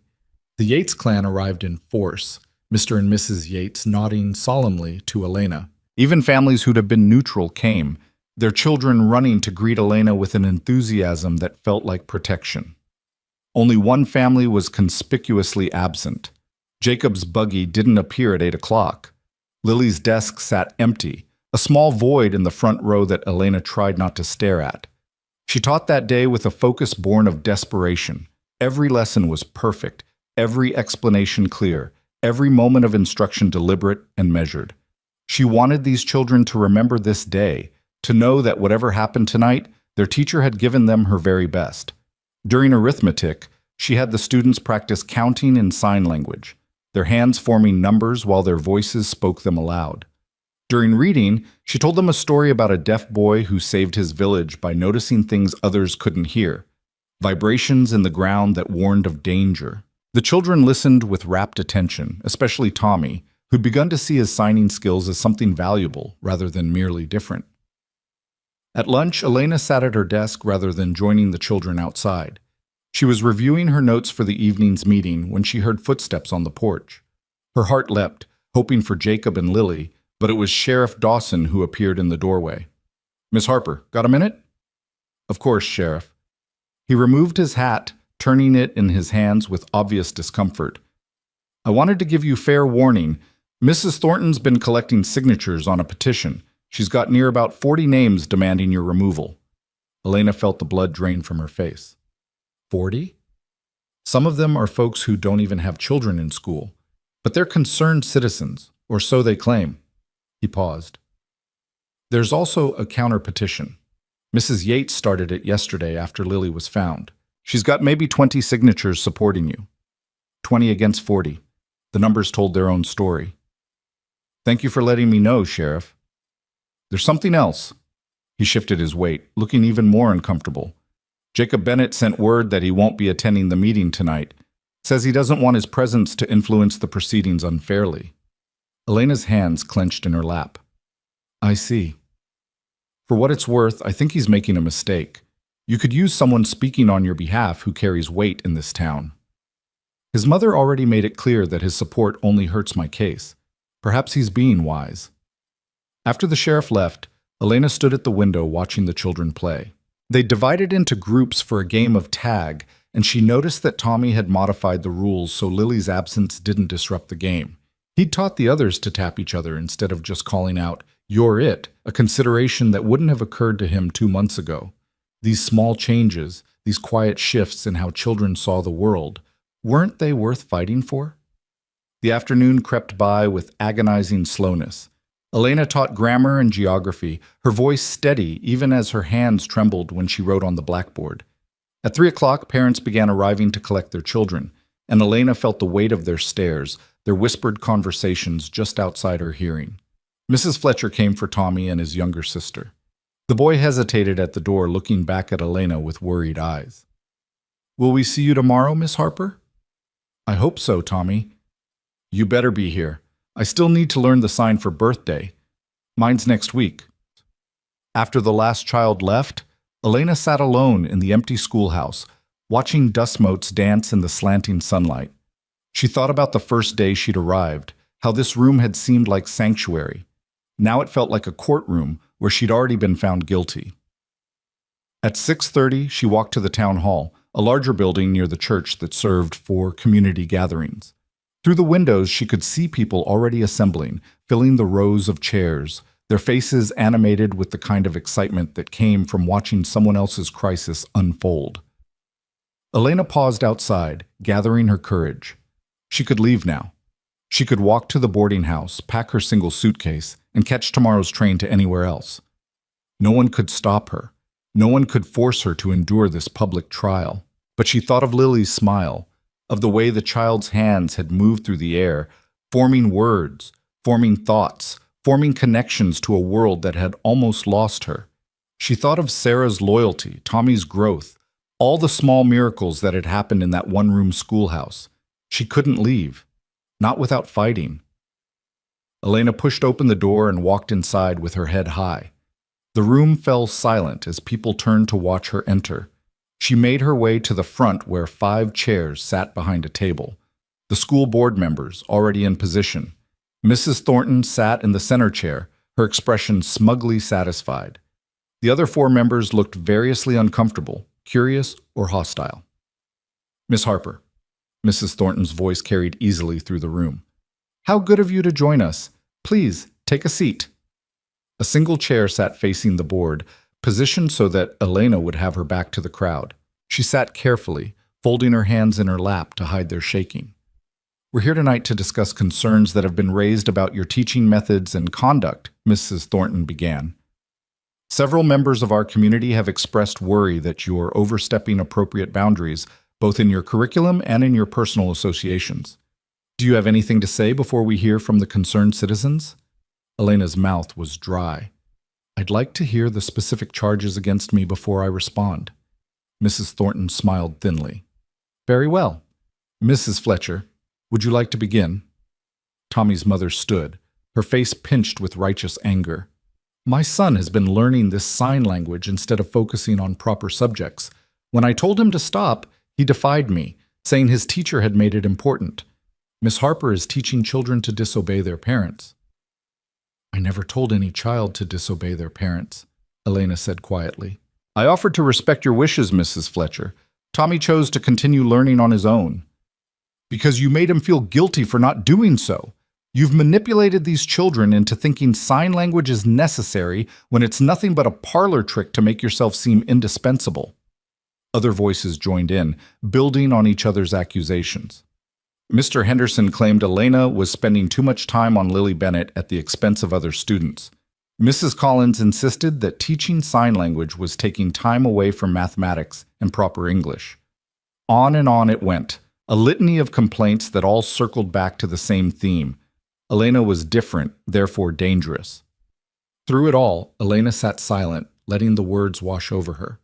She'd learned long ago that defending yourself against people who'd already decided you were guilty was pointless.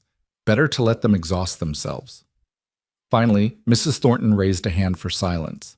And what of the more serious charge, Miss Harper?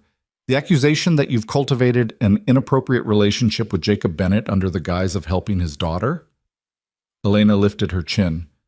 I have a professional relationship with Mr. Bennett as the parent of one of my students, nothing more. Yet he's been seen visiting you alone at the schoolhouse after hours. He arrives with other parents when collecting his daughter. Any conversations we've had have been about Lily's education. He's made substantial donations to the school on your behalf. He's made donations to benefit all the students, not just me. He rode alone with you across the prairie yesterday to search for his lost child. Would you have had me refuse to help? Mrs. Thornton leaned forward, her eyes glinting. I would have had you maintain appropriate boundaries, Miss Harper. Instead, you've inserted yourself into the Bennett family in a way that many find questionable. A young, unmarried woman becoming essential to a wealthy widower, surely you can see how that appears. I can see how it appears to people determined to see something improper. Elena felt her control slipping, anger finally breaking through her careful composure. But their dirty minds don't make my actions dirty. I'm a teacher doing my job. If that threatens you, Mrs. Thornton, perhaps the problem isn't with me. Gasps rippled through the crowd. No one spoke to Mrs. Thornton that way. The older woman's face flushed red. How dare you?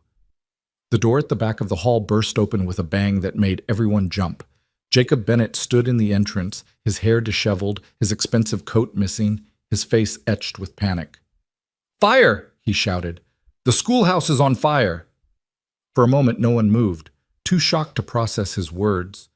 Then chaos erupted as people leaped from their chairs and rushed for the door. Elena ran with them, her heart hammering against her ribs. She could smell the smoke before she saw the flames, acrid and sharp, carried on the evening breeze. As they rounded the corner onto Miller Road, Elena saw orange light flickering through the schoolhouse windows, smoke pouring from gaps in the roof. Someone must have left the stove burning, Sheriff Dawson shouted, already organizing men to form a water line from the nearest well. Everyone who can carry a bucket, get moving. But Elena wasn't thinking about the building or the books or her carefully prepared lessons. She was thinking about the attendance register she kept in her desk drawer. the one that listed every student's name and address.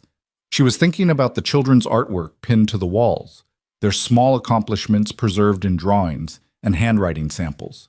She was thinking about the sign language manual wrapped in cloth at the bottom of her desk, the book that had been her connection to Margaret, her link to everything that mattered. She started toward the burning building. Jacob caught her arm. "Elena, no, it's too dangerous." "My things are in there. The children's work, it's just things. They can be replaced." But Elena pulled free, driven by something stronger than logic. That schoolhouse held more than belongings. It held proof that she'd mattered, that she'd made a difference, that these months in Red Willow Creek had meant something. She ran up the steps and through the door before anyone could stop her. The heat hit her like a physical wall, stealing her breath. Smoke filled the room, thick and choking, making her eyes stream. The flames had started near the stove in the corner and were spreading across the wooden floor with horrifying speed. Elena dropped to her hands and knees where the air was clear and crawled toward her desk.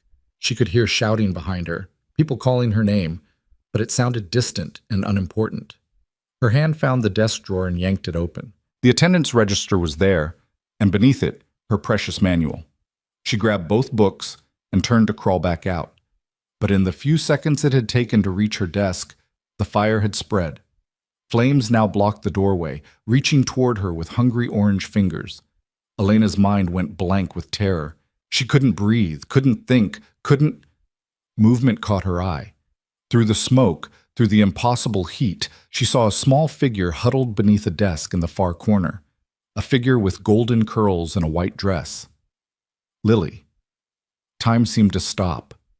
Elena understood in that instant what must have happened. Lily had hidden in the schoolhouse, perhaps playing after hours, perhaps drawn back by some childish impulse. She'd been there all along, trapped by flames she couldn't hear, confused by smoke she didn't understand. Elena didn't hesitate. She dropped the books and crawled toward the child, her lungs screaming for air, her skin burning from the heat. When she reached Lily's desk, she found the little girl curled into a tight ball, her eyes squeezed shut, her hands pressed over her ears as if she could block out danger she couldn't hear. Elena pulled Lily into her arms, shielding the child's face against her shoulder. She needed to get them both out, needed to find a way past the flames, but the fire had spread too far. The doorway was completely blocked now, and the windows were too high for Elena to reach while carrying Lily. They were trapped. Elena's teaching instincts took over. She positioned herself between Lily and the worst of the flames, using her body as a shield. The child was coughing now, struggling against Elena's grip, terrified and confused. Elena pulled back just enough to make eye contact, to position her hands where Lily could see them. She signed one word: "Run." Lily shook her head frantically, clinging to Elena's dress. Elena signed again, more forcefully, pointing toward the door, even though she knew they couldn't reach it. She had to make Lily understand that she needed to try, needed to save herself even if Elena couldn't follow. "Run," she signed one final time. "Don't give up." Then the ceiling beam above them cracked with a sound like thunder. Elena looked up just in time to see it falling, trailing sparks and smoke. She pushed Lily with all her strength, sending the child rolling across the floor away from the impact point. The beam hit Elena's shoulder and back, driving her to the floor under its crushing weight. Pain exploded through her body, white-hot and all-consuming. She felt her hands, her precious hands, slam against the burning floorboards, felt flesh meet fire. Through the pain, Elena saw Lily scrambling to her feet, saw the child's mouth open in a scream Elena couldn't hear over the roar of the flames. She tried to sign "run" again, but her hands wouldn't obey. They were a mass of agony, useless and broken. The last thing Elena saw before darkness claimed her was Jacob Bennett crashing through a window, glass shattering around him, his arms reaching for his daughter. The last thing she felt was relief that Lily would be safe. Then there was nothing but fire and pain and the certain knowledge that she was going to die. She woke to the smell of smoke and the sound of sobbing. Her entire body felt like one massive burn, every nerve screaming in protest. She tried to move and couldn't, tried to speak and managed only a weak groan. "She's awake!" The voice was young, female, Sarah Yates. "Dr. Morrison, she's awake!" Footsteps approached, and then a weathered face swam into view above her. Dr. Morrison, the town physician, looked tired and grim. Miss Harper, can you hear me? Elena managed a tiny nod, even that small movement sending pain cascading through her. You're at the Bennett Ranch. Jacob carried you out of the fire. You've been unconscious for 3 hours. The doctor's expression was grave. You have severe burns on your back and shoulders, some smoke damage to your lungs. But Miss Harper, your hands... Elena tried to lift them, to see for herself, but they were wrapped in thick bandages. Even the attempt to move them sent such sharp pain through her arms that she gasped. The burns on your hands are severe, Dr. Morrison continued quietly. 2nd and 3rd degree in places. I've done what I can, but Miss Harper, you need to understand, there's a good chance you'll never regain full use of them. The damage to the nerves and tendons. Elena heard the words as if from a great distance. Her hands. The hands that spoke when her voice wouldn't. The hands that had reached Lily, that had connected her to the world, that had been her greatest gift. Gone. Lily? The word came out as barely a whisper. Safe, thanks to you. Dr. Morrison's voice softened. Jacob said you shielded her with your own body, pushed her out of the way when the beam fell. You saved that child's life, Miss Harper. Where is she? Right outside with her father. They've been waiting for you to wake up. The doctor stood, his joints creaking. I'll let Jacob know you're conscious, but Miss Harper, you need to rest. Your body has been through a tremendous trauma. After he left, Elena lay staring at the ceiling, trying to comprehend the magnitude of what she'd lost. Without her hands, how could she teach sign language? How could she communicate with Lily? How could she be anything other than a burden, a broken thing to be pitied? The door opened softly. Jacob entered first, carrying Lily in his arms. The little girl's face was clean but streaked with the tracks of old tears. Her dress changed, but her eyes still wide with residual fear. When Lily saw Elena, she struggled in her father's arms, reaching toward the bed with desperate hands. She was signing frantically, Miss Elena, scared, hurt, sorry," the words tumbling over each other in her panic to communicate. Jacob set her down gently on the bed beside Elena, careful not to jar the injured woman. Lily immediately curled into Elena's side, as close as she could get without touching the bandaged hands or burned shoulders. "The doctor says you'll recover," Jacob said, his voice rough with emotion he wasn't trying to hide. "But it will take time. Your hands especially—" "I know." Elena couldn't bear to hear the prognosis repeated. "How did she get in the schoolhouse?" "We think she snuck away from the ranch after I left for the meeting. She wanted to see you, to make sure you were all right.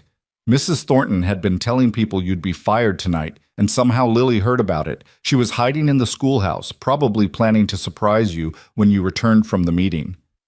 Guilt crashed over Elena. If she'd never come to Red Willow Creek, Lily would never have been in danger. If she'd just accepted the town's judgment and left quietly, none of this would have happened. "This is my fault," she whispered. "Don't." Jacob's voice was sharp. "Don't you dare blame yourself. That fire started because someone didn't bank the stove properly. Probably one of the board members who used the schoolhouse for their meeting earlier in the week. And Lily was there because she loves you, because you've given her something precious. You're not to blame for anything, Elena. You're a hero." "I don't feel like a hero." Elena looked at her bandaged hands, useless lumps at the ends of her arms. "I feel like I've lost everything." Lily had been watching their conversation, trying to read their lips. Now she lifted her small hands and signed something, her movements precise and clear despite her young age. "Don't give up." Elena's breath caught. Those were the words she'd signed to Lily in the fire, her final message before the beam fell. The child had understood. She'd remembered. "She's been signing that all evening," Jacob said quietly. "Every time someone tries to comfort her, every time I tell her everything will be all right, she just signs those 3 words over and over." Elena wanted to respond, wanted to sign back that she wouldn't give up, that she'd find a way to recover. But her hands were trapped in bandages, and even if they weren't, the pain would have made signing impossible. For the first time in her life, Elena understood what it was like to be truly voiceless. Not quiet, not shy, voiceless. Unable to communicate in the way that mattered most, trapped in a silence that felt like suffocation. I can't sign to her, Elena said, tears spilling down her cheeks. I can't tell her I'm all right, that I understand, that I love. She stopped, horrified by what she'd almost said. But Jacob heard it anyway. Then I'll tell her for you. I'll learn to sign properly, to speak for you until your hands heal. Jacob, you don't understand. Dr. Morrison said I might never. I don't care what he said. You're going to recover because you're strong, because you don't give up, because. His voice broke.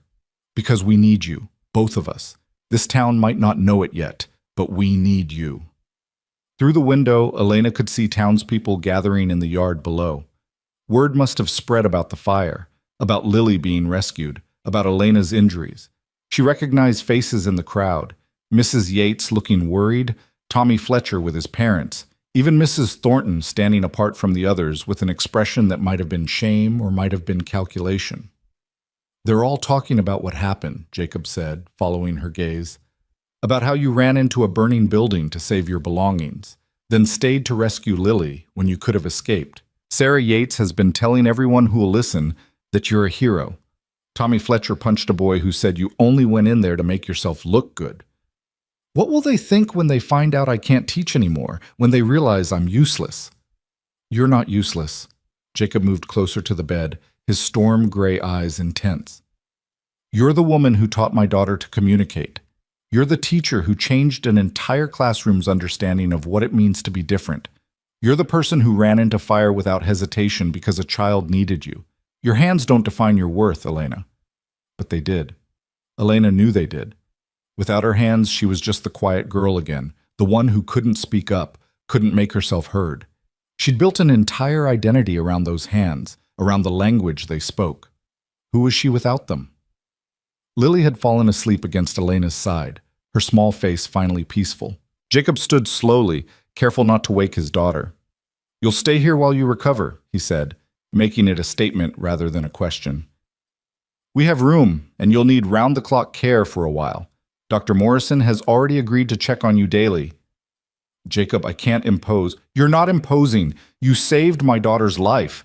His voice turned fierce. You think I care what Mrs. Thornton or anyone else says about propriety? You're staying here where you'll be safe and cared for. That's final. After he left, Elena lay in the darkness with Lily curled against her, listening to the child's soft breathing.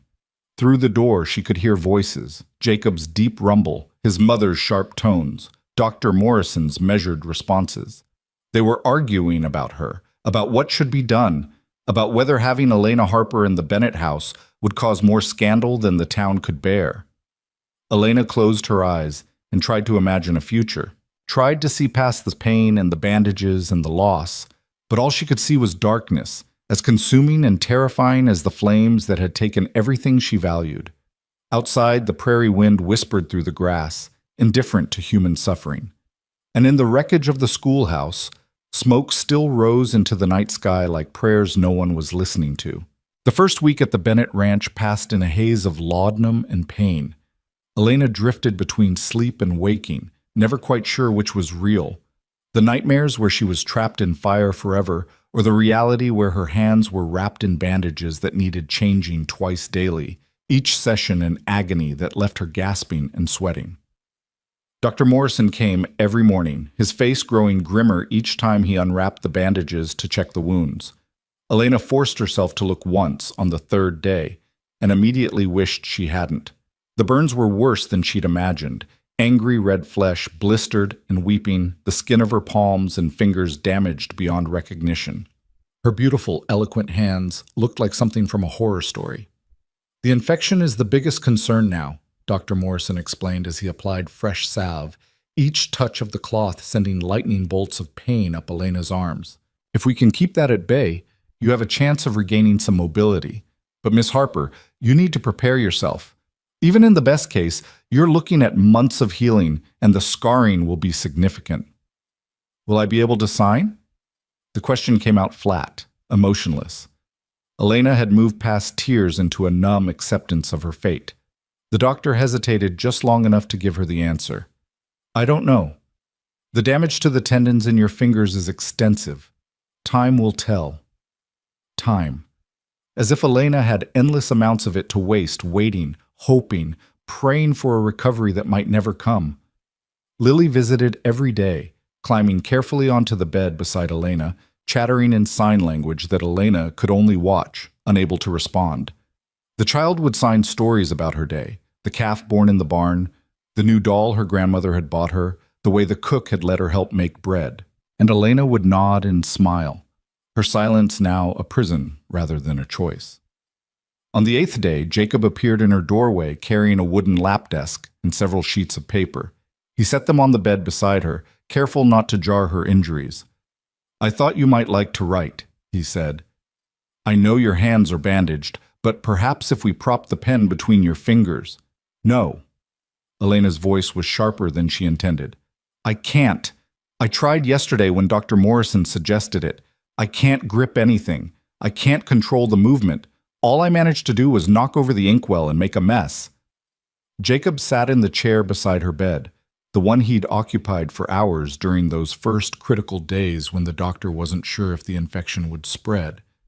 "You're healing, Elena. Every day Dr. Morrison says you're getting stronger. My body might be healing, but my hands—" Elena looked at the bandaged lumps, hating them. "These were everything to me, Jacob. They were how I connected to the world, how I mattered. Without them, I'm nothing." "That's not true, isn't it? What use is a teacher who can't write on a blackboard? What good is someone who claims to teach sign language but can't sign?" "I'm useless, Jacob. Worse than useless. I'm a burden." She expected him to offer more empty platitudes, more reassurances that rang hollow. Instead, he stood and walked to the door, closing it firmly. When he turned back, his face held an expression Elena had never seen before, something raw and almost angry. "You want to know what you are?" His voice was low but intense. "You're the woman who ran into fire to save my daughter. You're the teacher who transformed an entire classroom in 3 months.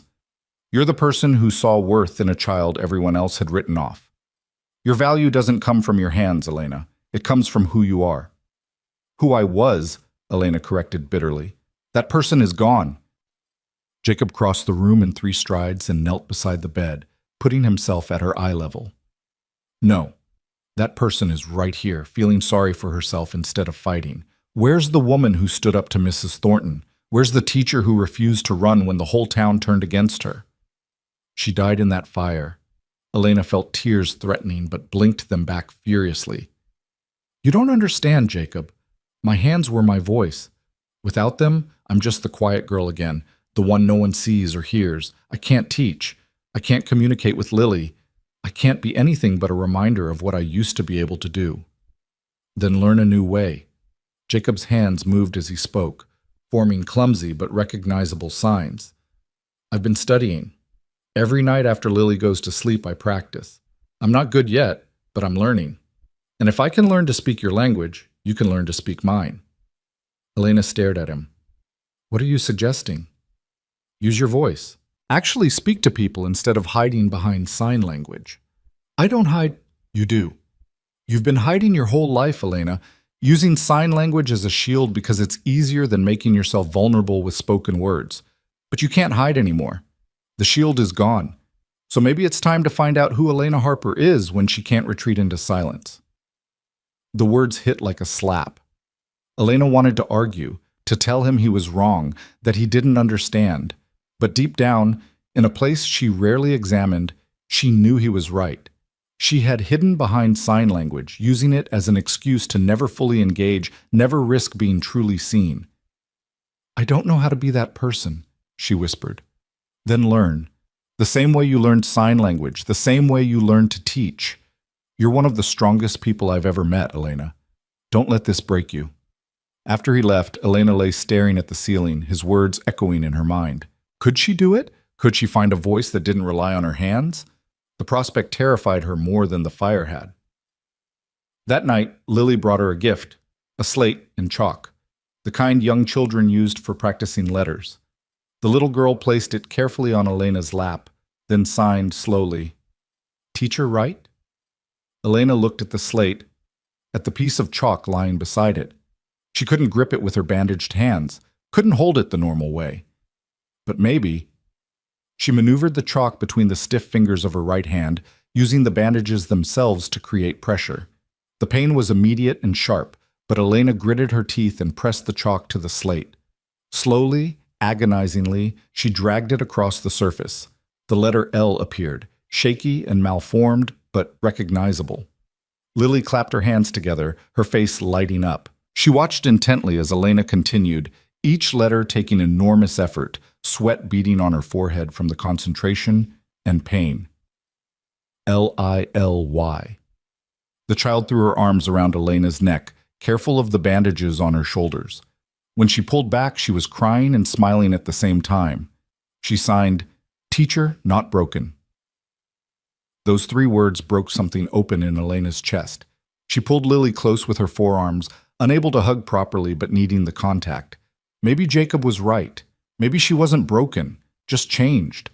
Maybe there was a way forward that didn't require her hands to be what they were. Over the following weeks, Elena began the slow, painful process of rebuilding herself. Dr. Morrison gradually reduced the bandages, exposing healing skin that was pink and shiny with scar tissue. The fingers of her right hand had more mobility than the left, though even simple movements required tremendous effort and caused sharp pain.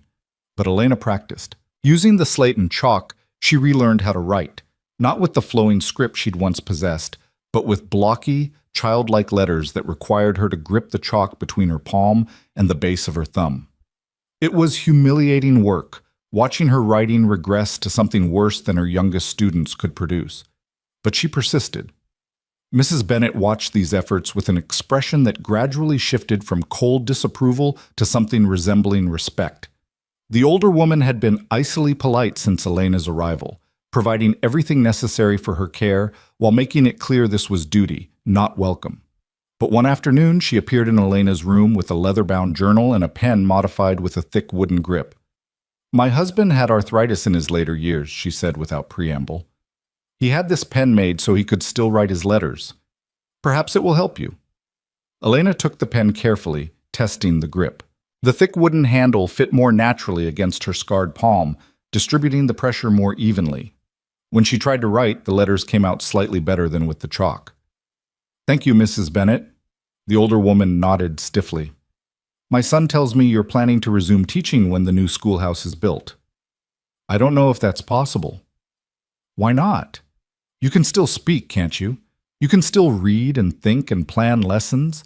Your hands don't define your ability to teach." Elena looked up, surprised by the echo of Jacob's words. "That's not what you said when you asked me to leave." "I said many things I regret." Mrs. Bennet's face softened fractionally. "I was afraid of losing my son to another woman so soon after Margaret, afraid of the gossip damaging Lily's future, afraid of change. But watching you lie here, seeing how you fought to recover, how my granddaughter looks at you." She paused, gathering her words. "You saved Lily's life, Miss Harper. More than that, you gave her a life worth living. Whatever concerns I had about propriety seemed petty in comparison." After she left, Elena sat holding the modified pen, feeling the weight of unexpected acceptance. The town's opinion was shifting. Jacob had told her as much. Word of her sacrifice had spread, transforming the narrative from scandal to heroism. People who'd signed petitions demanding her removal were now bringing gifts to the Bennet ranch, their guilt manifesting as fruit preserves and knitted shawls. But Elena didn't want their guilt. She didn't want to be seen as a martyr or a saint. She just wanted to teach again. 6 weeks after the fire, Dr. Morrison declared her well enough to leave the bed for short periods. Jacob had a chair brought to the parlor, positioning it by the window where Elena could watch the prairie and the comings and goings of ranch life. Lily spent hours there with her, the two of them finding new ways to communicate. Elena couldn't sign properly. Her fingers were still too stiff, the movements too painful. But she could point, could gesture broadly, could use her limited mobility in combination with facial expressions and mouthed words. And Lily, brilliant child that she was, adapted quickly, learning to read Elena's lips with increasing accuracy. "When your hands heal," Lily signed one afternoon, "will you teach me new words?" Elena opened her mouth to give her usual non-answer, then stopped. She thought about Jacob's challenge to use her voice, to stop hiding. She took a breath and spoke, enunciating carefully so Lily could read her lips. Even if my hands don't heal completely, I can still teach you. We'll find a way. Lily watched her mouth intently, then signed back. Promise? I promise. It was during one of these afternoon sessions that Sarah Yates appeared at the door, shepherded in by Mrs. Bennett with obvious reluctance. The girl carried a basket covered with a cloth, and her face was tight with barely suppressed emotion. Miss Harper. She rushed to Elena's chair, then stopped short, suddenly uncertain. I'm sorry. I should have asked permission to visit. Mama said you might not want to see people yet. I'm very glad to see you, Sarah. How are your lessons going? The girl's face fell. We don't have a teacher right now. Mrs. Thornton tried to get the old teacher to come back, but she'd already taken another position, so we're just waiting. Some families are teaching their children at home, but it's not the same. I'm sorry to hear that. The new schoolhouse is almost finished, though. Mr. Bennett paid to have it built quickly. It's bigger than the old one, with more windows and a proper library corner. Sarah hesitated, then added quietly, Everyone's hoping you'll come back to teach when it opens, even some of the families who signed that petition. Lena looked at her scarred hands resting in her lap. I don't know if I can, Sarah. Teaching requires writing on blackboards, handling books, demonstrating proper penmanship. I can barely hold a pen. But you can still talk. You can still explain things and answer questions and make us understand difficult concepts. Sarah's voice grew passionate. The best thing about your teaching wasn't your handwriting, Miss Harper. It was the way you made every single student feel seen and valued. That doesn't require hands. After Sarah left, Elena sat in the growing twilight, watching the last light fade from the prairie sky. She thought about what the girl had said, about what made a teacher valuable. She thought about Lily's progress, about the connections forged in that one-room schoolhouse, about all the ways she'd made a difference that had nothing to do with perfect penmanship. Maybe she could teach again. Maybe not the way she had before, but in a new way that accommodated her limitations while building on her strengths. The door opened and Jacob entered, carrying Lily, who'd fallen asleep in his arms. He deposited his daughter gently on the settee, covering her with a blanket, then took the chair across from Elena. Sarah's visit has you thinking, he observed. How did you know? You have a particular expression when you're working through a problem. I've learned to recognize it. He paused. The new schoolhouse will be ready in 2 weeks. The board has asked me to approach you about resuming your position. Elena's heart jumped. Mrs. Thornton agreed to this? Mrs. Thornton has been ousted from the school board. After the fire, when it came out that she'd essentially driven you to that meeting where you weren't able to properly bank the stove, the other parents rebelled. She's been replaced by Mrs. Yates. Jacob smiled slightly. Your most vocal supporter is now in charge of school decisions. That doesn't mean I'm capable of teaching. Doesn't it? You've been teaching Lily every day. I've watched you adapt your methods, find new ways to communicate. If you can teach her, you can teach a whole classroom. Elena looked at Lily sleeping peacefully on the settee, her golden curls spilling across the pillow. What if I fail? What if I get into that classroom and freeze, unable to perform the basic tasks a teacher needs to do? Then you'll figure it out, the way you always do. Jacob leaned forward, his gray eyes intense. Elena, I've been learning sign language for 2 months now. I practice every night until my hands cramp and my brain feels like it might explode. Do you know why? For Lily. Partly, but also because I wanted to be able to communicate with you, because watching you lie there unable to sign, unable to express yourself in the way that came most naturally, it killed me. I wanted to give you a voice when yours was taken away. Elena's throat tightened. Jacob, let me finish. He stood and moved to kneel beside her chair, his hands lifting to sign as he spoke. I'm not good at this yet. My signs are clumsy and probably grammatically terrible, but I'm learning. For you. Because you matter to me, Elena. Not as my daughter's teacher. Not as some convenient solution to a problem. As you. His hands formed the sign slowly, carefully. I see you, the real you. Not the quiet girl hiding behind sign language. Not the martyr who sacrificed herself in fire. I see Elena Harper, strong, stubborn, brilliant, terrified of being truly seen, and I'm standing here telling you that you are seen. By me. by Lily, by this whole town, whether you believe it or not. Elena felt tears streaming down her face. I don't know how to accept that. I've spent my whole life being invisible. Then learn to be visible. The same way I'm learning to sign. It's scary and uncomfortable, and sometimes you'll mess up. But it's worth it, Elena. You're worth it. He reached out and gently took her scarred hands in his own, his touch careful and reverent. These hands saved my daughter's life. They gave her the ability to communicate when no one else could reach her. They're beautiful, Elena. Scars and all.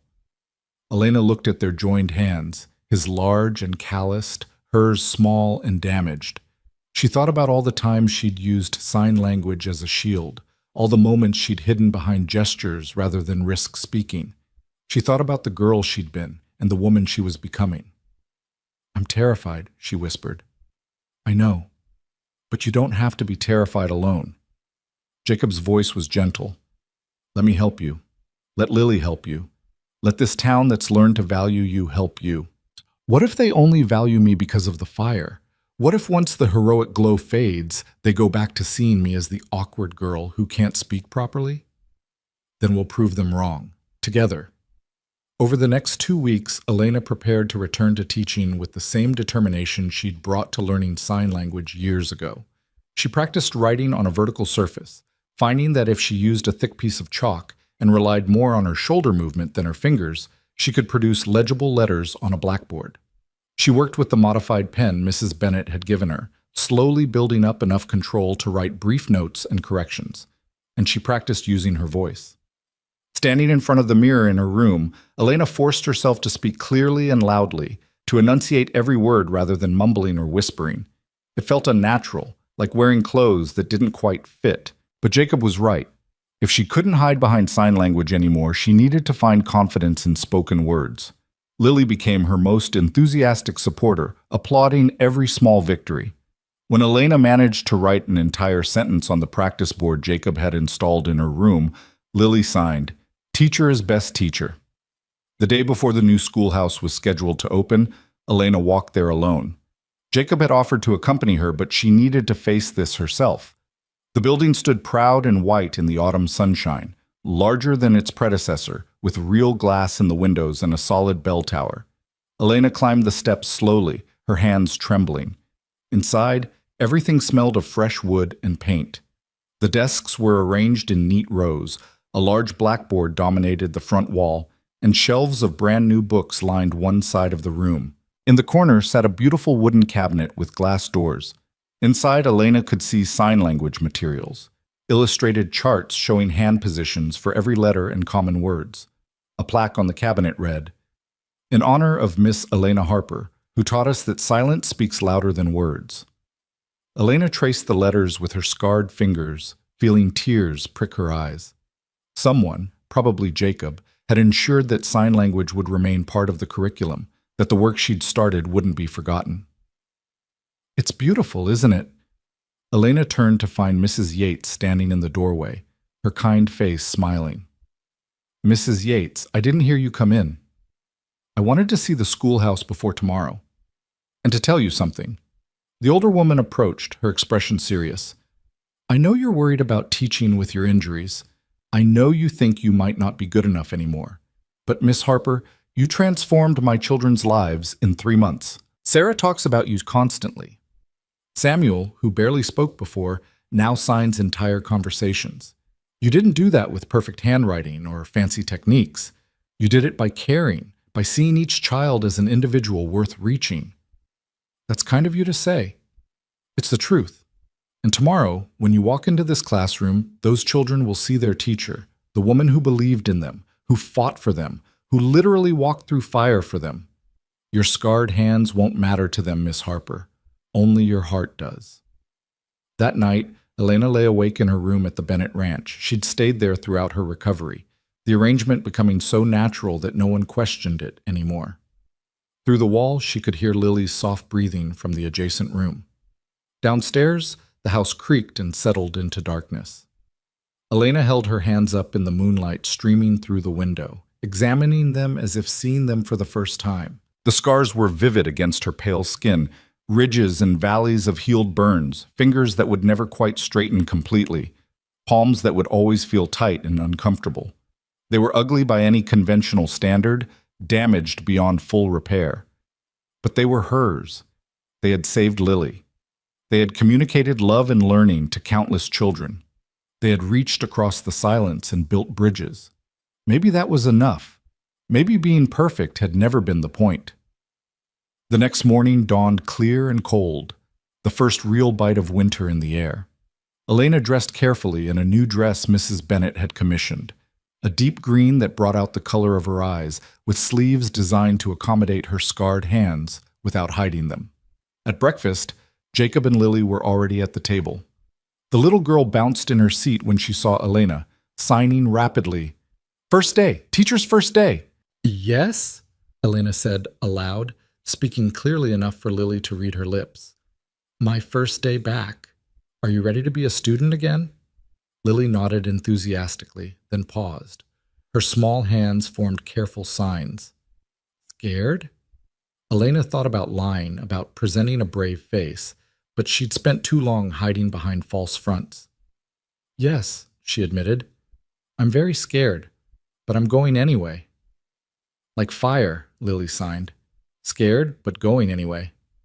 The simple parallel took Elena's breath away. Yes, exactly like the fire. Scared, but going anyway.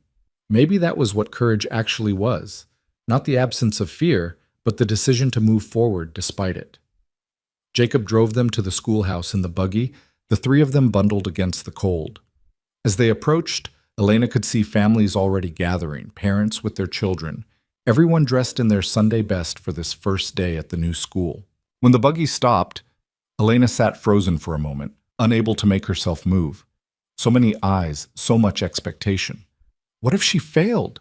What if her damaged hands couldn't manage the physical demands of teaching? What if...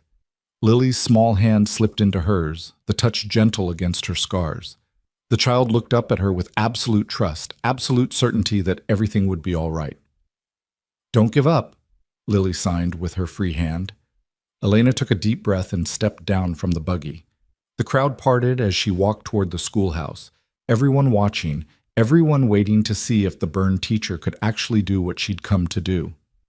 Elena felt their stares like physical weight, felt the old urge to shrink, to hide, to disappear. Instead, she raised her head and walked through that door. Inside the new schoolhouse, the children were already seated, their faces turned toward Elena with expressions ranging from joy to curiosity to concern.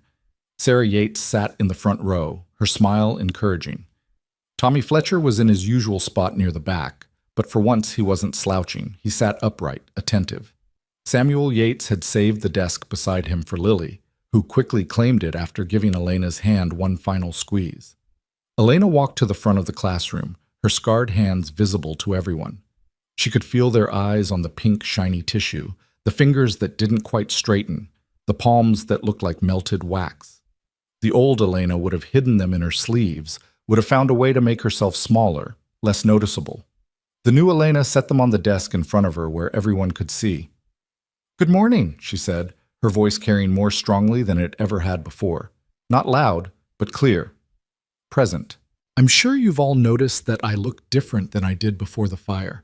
My hands were badly burned, and they don't work the way they used to. I can't sign as fluently as before, and my handwriting will never be as neat. But I can still teach, and you can still learn if we're willing to adapt together." She picked up the thick piece of chalk and turned to the blackboard. Her hand shook as she raised it, and for a terrifying moment she thought she might not be able to do it. Then she felt the weight of their expectation, not judgment, but hope, and she pressed the chalk to the board. The letter W appeared, wobbly but readable. Then ELCOME. She'd misspelled it, left out the first L, but she kept going. BACK. Behind her she heard a small sound, half laugh, half sob. She turned to see Sarah Yates wiping her eyes, grinning through tears. "Welcome back to you too, Miss Harper," the girl said. The morning proceeded with a rhythm Elena hadn't known she could establish. She couldn't write extensive notes on the board, so she spoke more, encouraging discussion rather than simple recitation. She couldn't demonstrate signs with her usual fluidity, so she had the children who'd learned them show the newer students, turning them into teachers themselves. When her hands cramped from gripping the chalk too long, she sat on the edge of her desk and told them stories instead, about the origins of language, about different ways people communicated across cultures, about how limitations could become innovations if you approached them with creativity rather than defeat. The children hung on every word. Even Tommy, who'd always been restless, sat still and engaged. And Lily glowed with pride, occasionally standing to demonstrate a sign when Elena's hands couldn't manage the complexity. At lunch, Elena stayed at her desk while the children scattered to the yard. She was exhausted in a way that had nothing to do with physical exertion and everything to do with the emotional energy required to be fully present, fully visible. Her hands throbbed, and she could feel the beginning of blisters forming where the chalk had rubbed against still healing skin. But she'd done it. She'd taught an entire morning successfully. The door opened and Jacob entered, carrying a basket. "Mrs. Bennet sent lunch. She was worried you'd forget to eat." "I probably would have." Elena accepted the basket gratefully, wincing as her fingers struggled with the latch. Jacob knelt and opened it for her, pulling out bread and cheese and a jar of soup still warm from the Bennet kitchen. As he laid out the food, he said quietly, "I watched through the window for a few minutes. You were magnificent." I misspelled welcome on the blackboard, and then kept going instead of trying to hide it. Do you know what that taught those children? That mistakes aren't failures. They're just part of the process. He poured soup into a cup and handed it to her carefully. "Elena, I've been thinking about something, about what happens next." "Next? You're still staying at the ranch. We've been telling people it's temporary until you're fully recovered. But you are recovered, at least enough to live independently, and people are starting to talk again." Elena's stomach dropped. Of course, she'd been so focused on returning to teaching that she hadn't considered the propriety of her living arrangement. An unmarried woman residing in the home of an unmarried man, it didn't matter that Mrs. Bennet was there as chaperone or that everything had been perfectly proper. People would talk. "I'll find other accommodations," she said quietly. "Mrs. Pritchard might have room again at the boarding house." "That's one option." Jacob sat in one of the student desks, looking absurdly large in the small chair. "Or there's another possibility. One I've been considering for weeks but wasn't sure how to raise." Elena set down her soup cup, suddenly unable to eat. "What possibility?" Jacob stood and walked to the window, looking out at the children playing. When he spoke, his voice was careful, measured. "Lily needs you, not just as a teacher, but as a constant presence in her life. She's lost one mother already. I won't put her through losing another important woman if I can help it." "Jacob, I'm not her mother, I'm her teacher. You're more than that, and you know it. You're the person she runs to when she's excited or scared. You're the one she wants to tell about her day. You're the person who understands her in ways I'm still learning." He turned to face Elena. "And you're the woman I've fallen in love with, though I know the timing is terrible, and the circumstances are complicated, and you probably think I'm confusing gratitude with something else." Elena's breath stopped. "You can't. We barely know each other. We've spent nearly every day together for the past 2 months. I've watched you fight through pain and doubt and fear. I've seen you at your most vulnerable and your most courageous. I know you prefer your tea with honey, that you sing quietly to yourself when you think no one's listening, that you cry at night sometimes when the pain is bad but never complain during the day. I know you're stubborn and proud and terrified of being a burden. I know you, Elena, and I love you. You love what I did for Lily. You love the idea of having someone who can communicate with your daughter." "I love you," Jacob repeated firmly. The woman who hid behind sign language because speaking felt too vulnerable. The woman who ran into fire without hesitation. The woman who's relearning everything she thought defined her. "I love all of it, Elena. All of you." Elena stood, her legs shaking. "I can't give you what you want. I can't be a replacement for Margaret. I can't be the perfect society wife your position requires. I'm damaged, Jacob, permanently. So am I. I'm a widower raising a deaf daughter in a town that loves to gossip. I'm terrified every day that I'm failing her, that I'm not enough.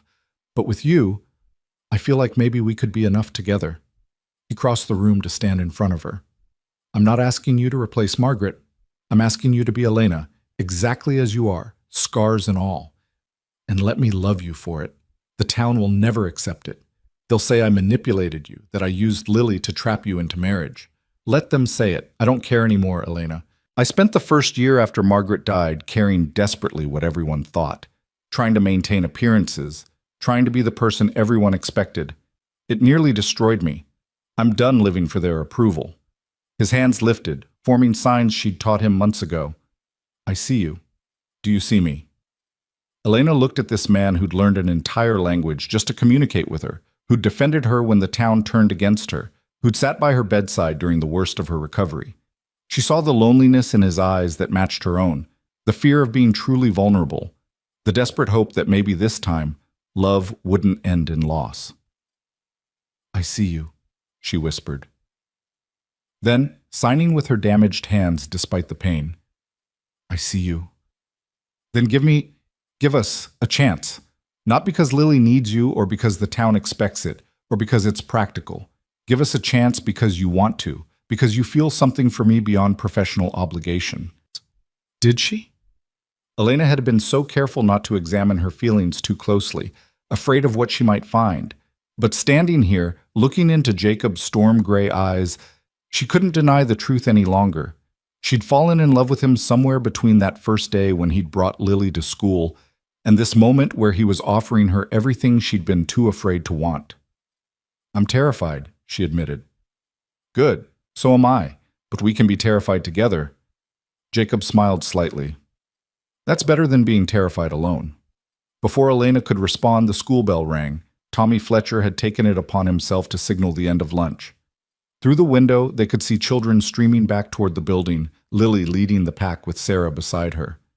I need to teach, Elena said. I know, but think about it, Elena, please. Jacob headed toward the door, then paused. The spring festival is in 3 months. If you decided you wanted to attend it with me, not as Lily's teacher, but as the woman I'm courting, I'd be honored. He left before she could answer, passing the children as they flooded back into the classroom. Elena stood at the front, trying to collect her scattered thoughts. Jacob Bennett had just declared his love for her, had asked her to consider a future together. The idea was terrifying and thrilling in equal measure. Lily signed from her desk. Teacher happy? Papa was here. Elena managed a smile. Yes, sweetheart. Teacher is happy. The afternoon lessons passed in a blur. Elena's mind kept wandering to Jacob's words, to the possibility of a life beyond just teaching. She'd spent so long convinced she'd end up alone, a spinster teacher moving from town to town, that the idea of belonging somewhere, belonging to someone, felt almost impossible to grasp. That evening, back at the Bennett Ranch, Elena found Mrs. Catherine Bennett in the parlor, working on needlepoint. The older woman looked up as Elena entered. My son spoke with you today. It wasn't a question. Elena nodded, unsure how much Jacob had shared with his mother. He told me he intends to court you properly, with the goal of marriage. Mrs. Bennett set down her needlework. I assume he explained his feelings? Yes, ma'am. And what are your feelings, Miss Harper? Do you love my son, or are you simply grateful to him for supporting you through your recovery? Elena could have given the safe answer, the one that avoided commitment and kept her options open. Instead, she found herself telling the truth. I love him, but I'm afraid I'm not what he needs. I'm afraid I'll disappoint him, that I'm not grand enough, or polished enough, or whole enough to be the wife a man like Jacob Bennett deserves. Mrs. Bennett's expression softened in a way Elena had never seen. Do you know what Margaret was like before she became Mrs. Jacob Bennett? No, ma'am. She was a farmer's daughter from a poor family. She couldn't read music. She didn't know which fork to use at formal dinners. She'd never been to a social event more elaborate than a barn dance. By all the standards of society, she was entirely unsuitable for my son. Mrs. Bennett picked up her needlework again, her fingers moving with practiced efficiency. But she loved him, and she made him happy. That was all that mattered. I thought you objected to me. I did. Not because I thought you were unsuitable, but because I was terrified of watching Jacob grieve again. Terrified that if he loved you and lost you, Whether to the town's gossip or to circumstances beyond our control, it would break him completely. She met Elena's eyes. But I've watched you these past months, Miss Harper.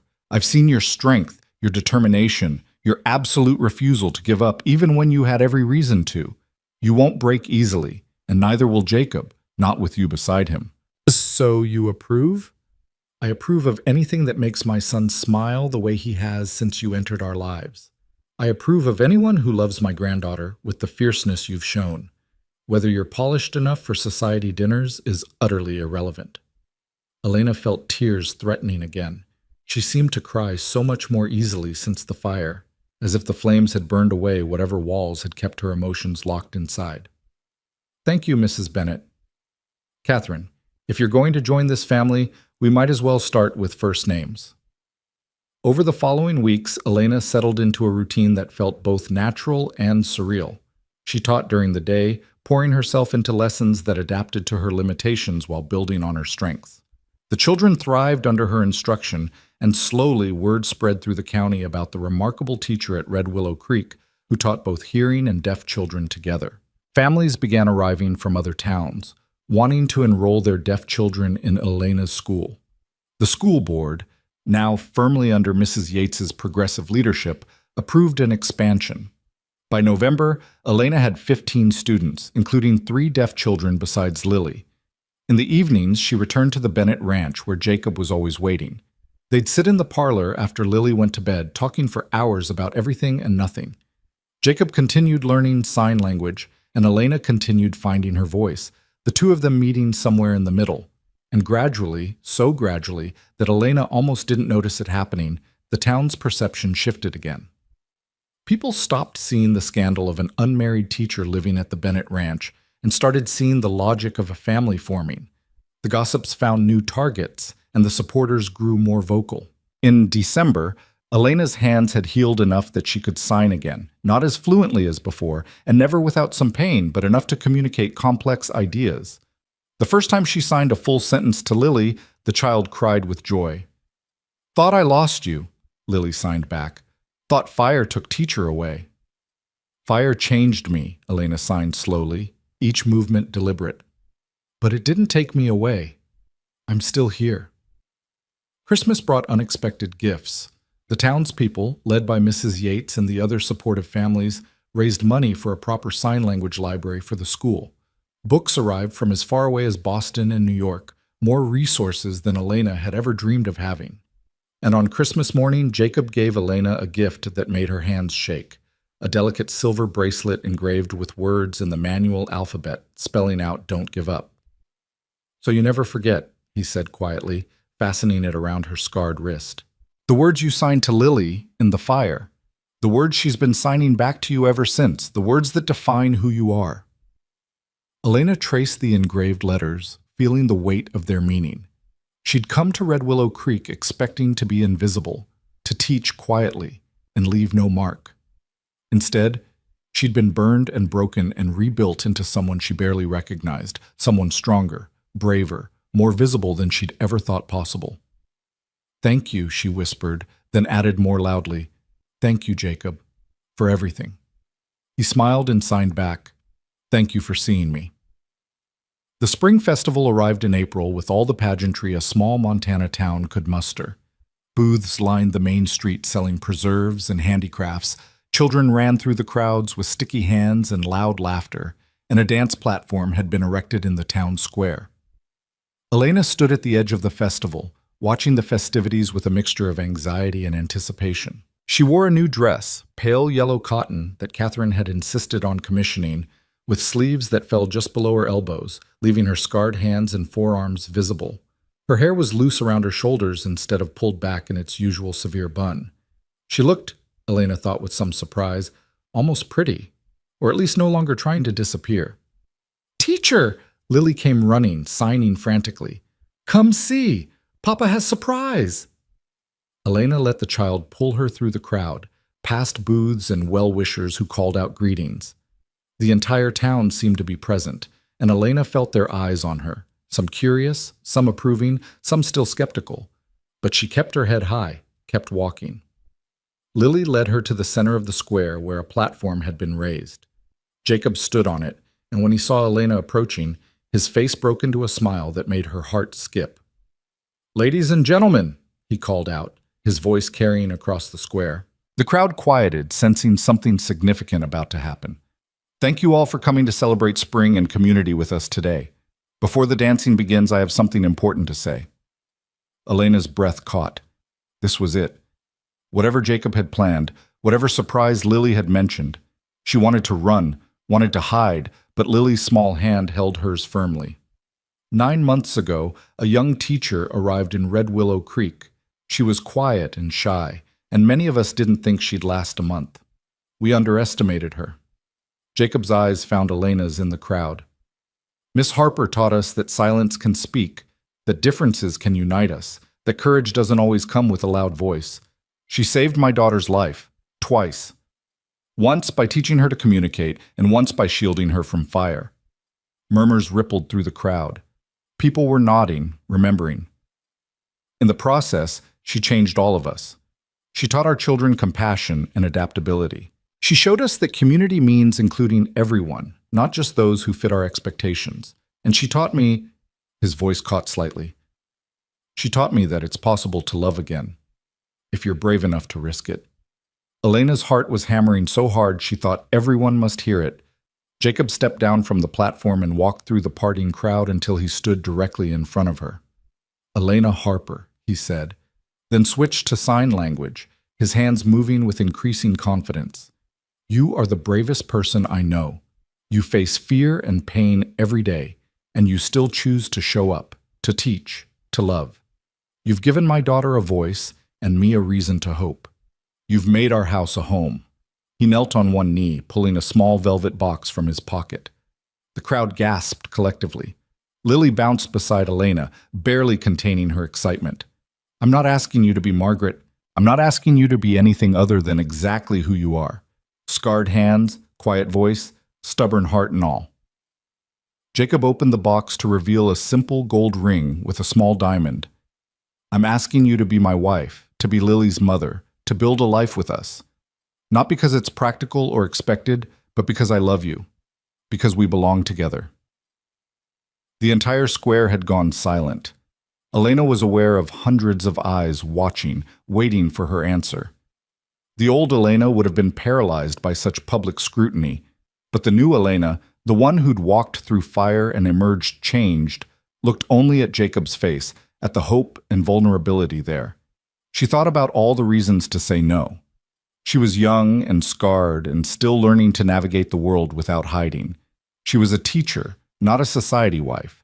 She would never be the polished, perfect woman people expected Jacob Bennett to marry. But she loved him. She loved Lily.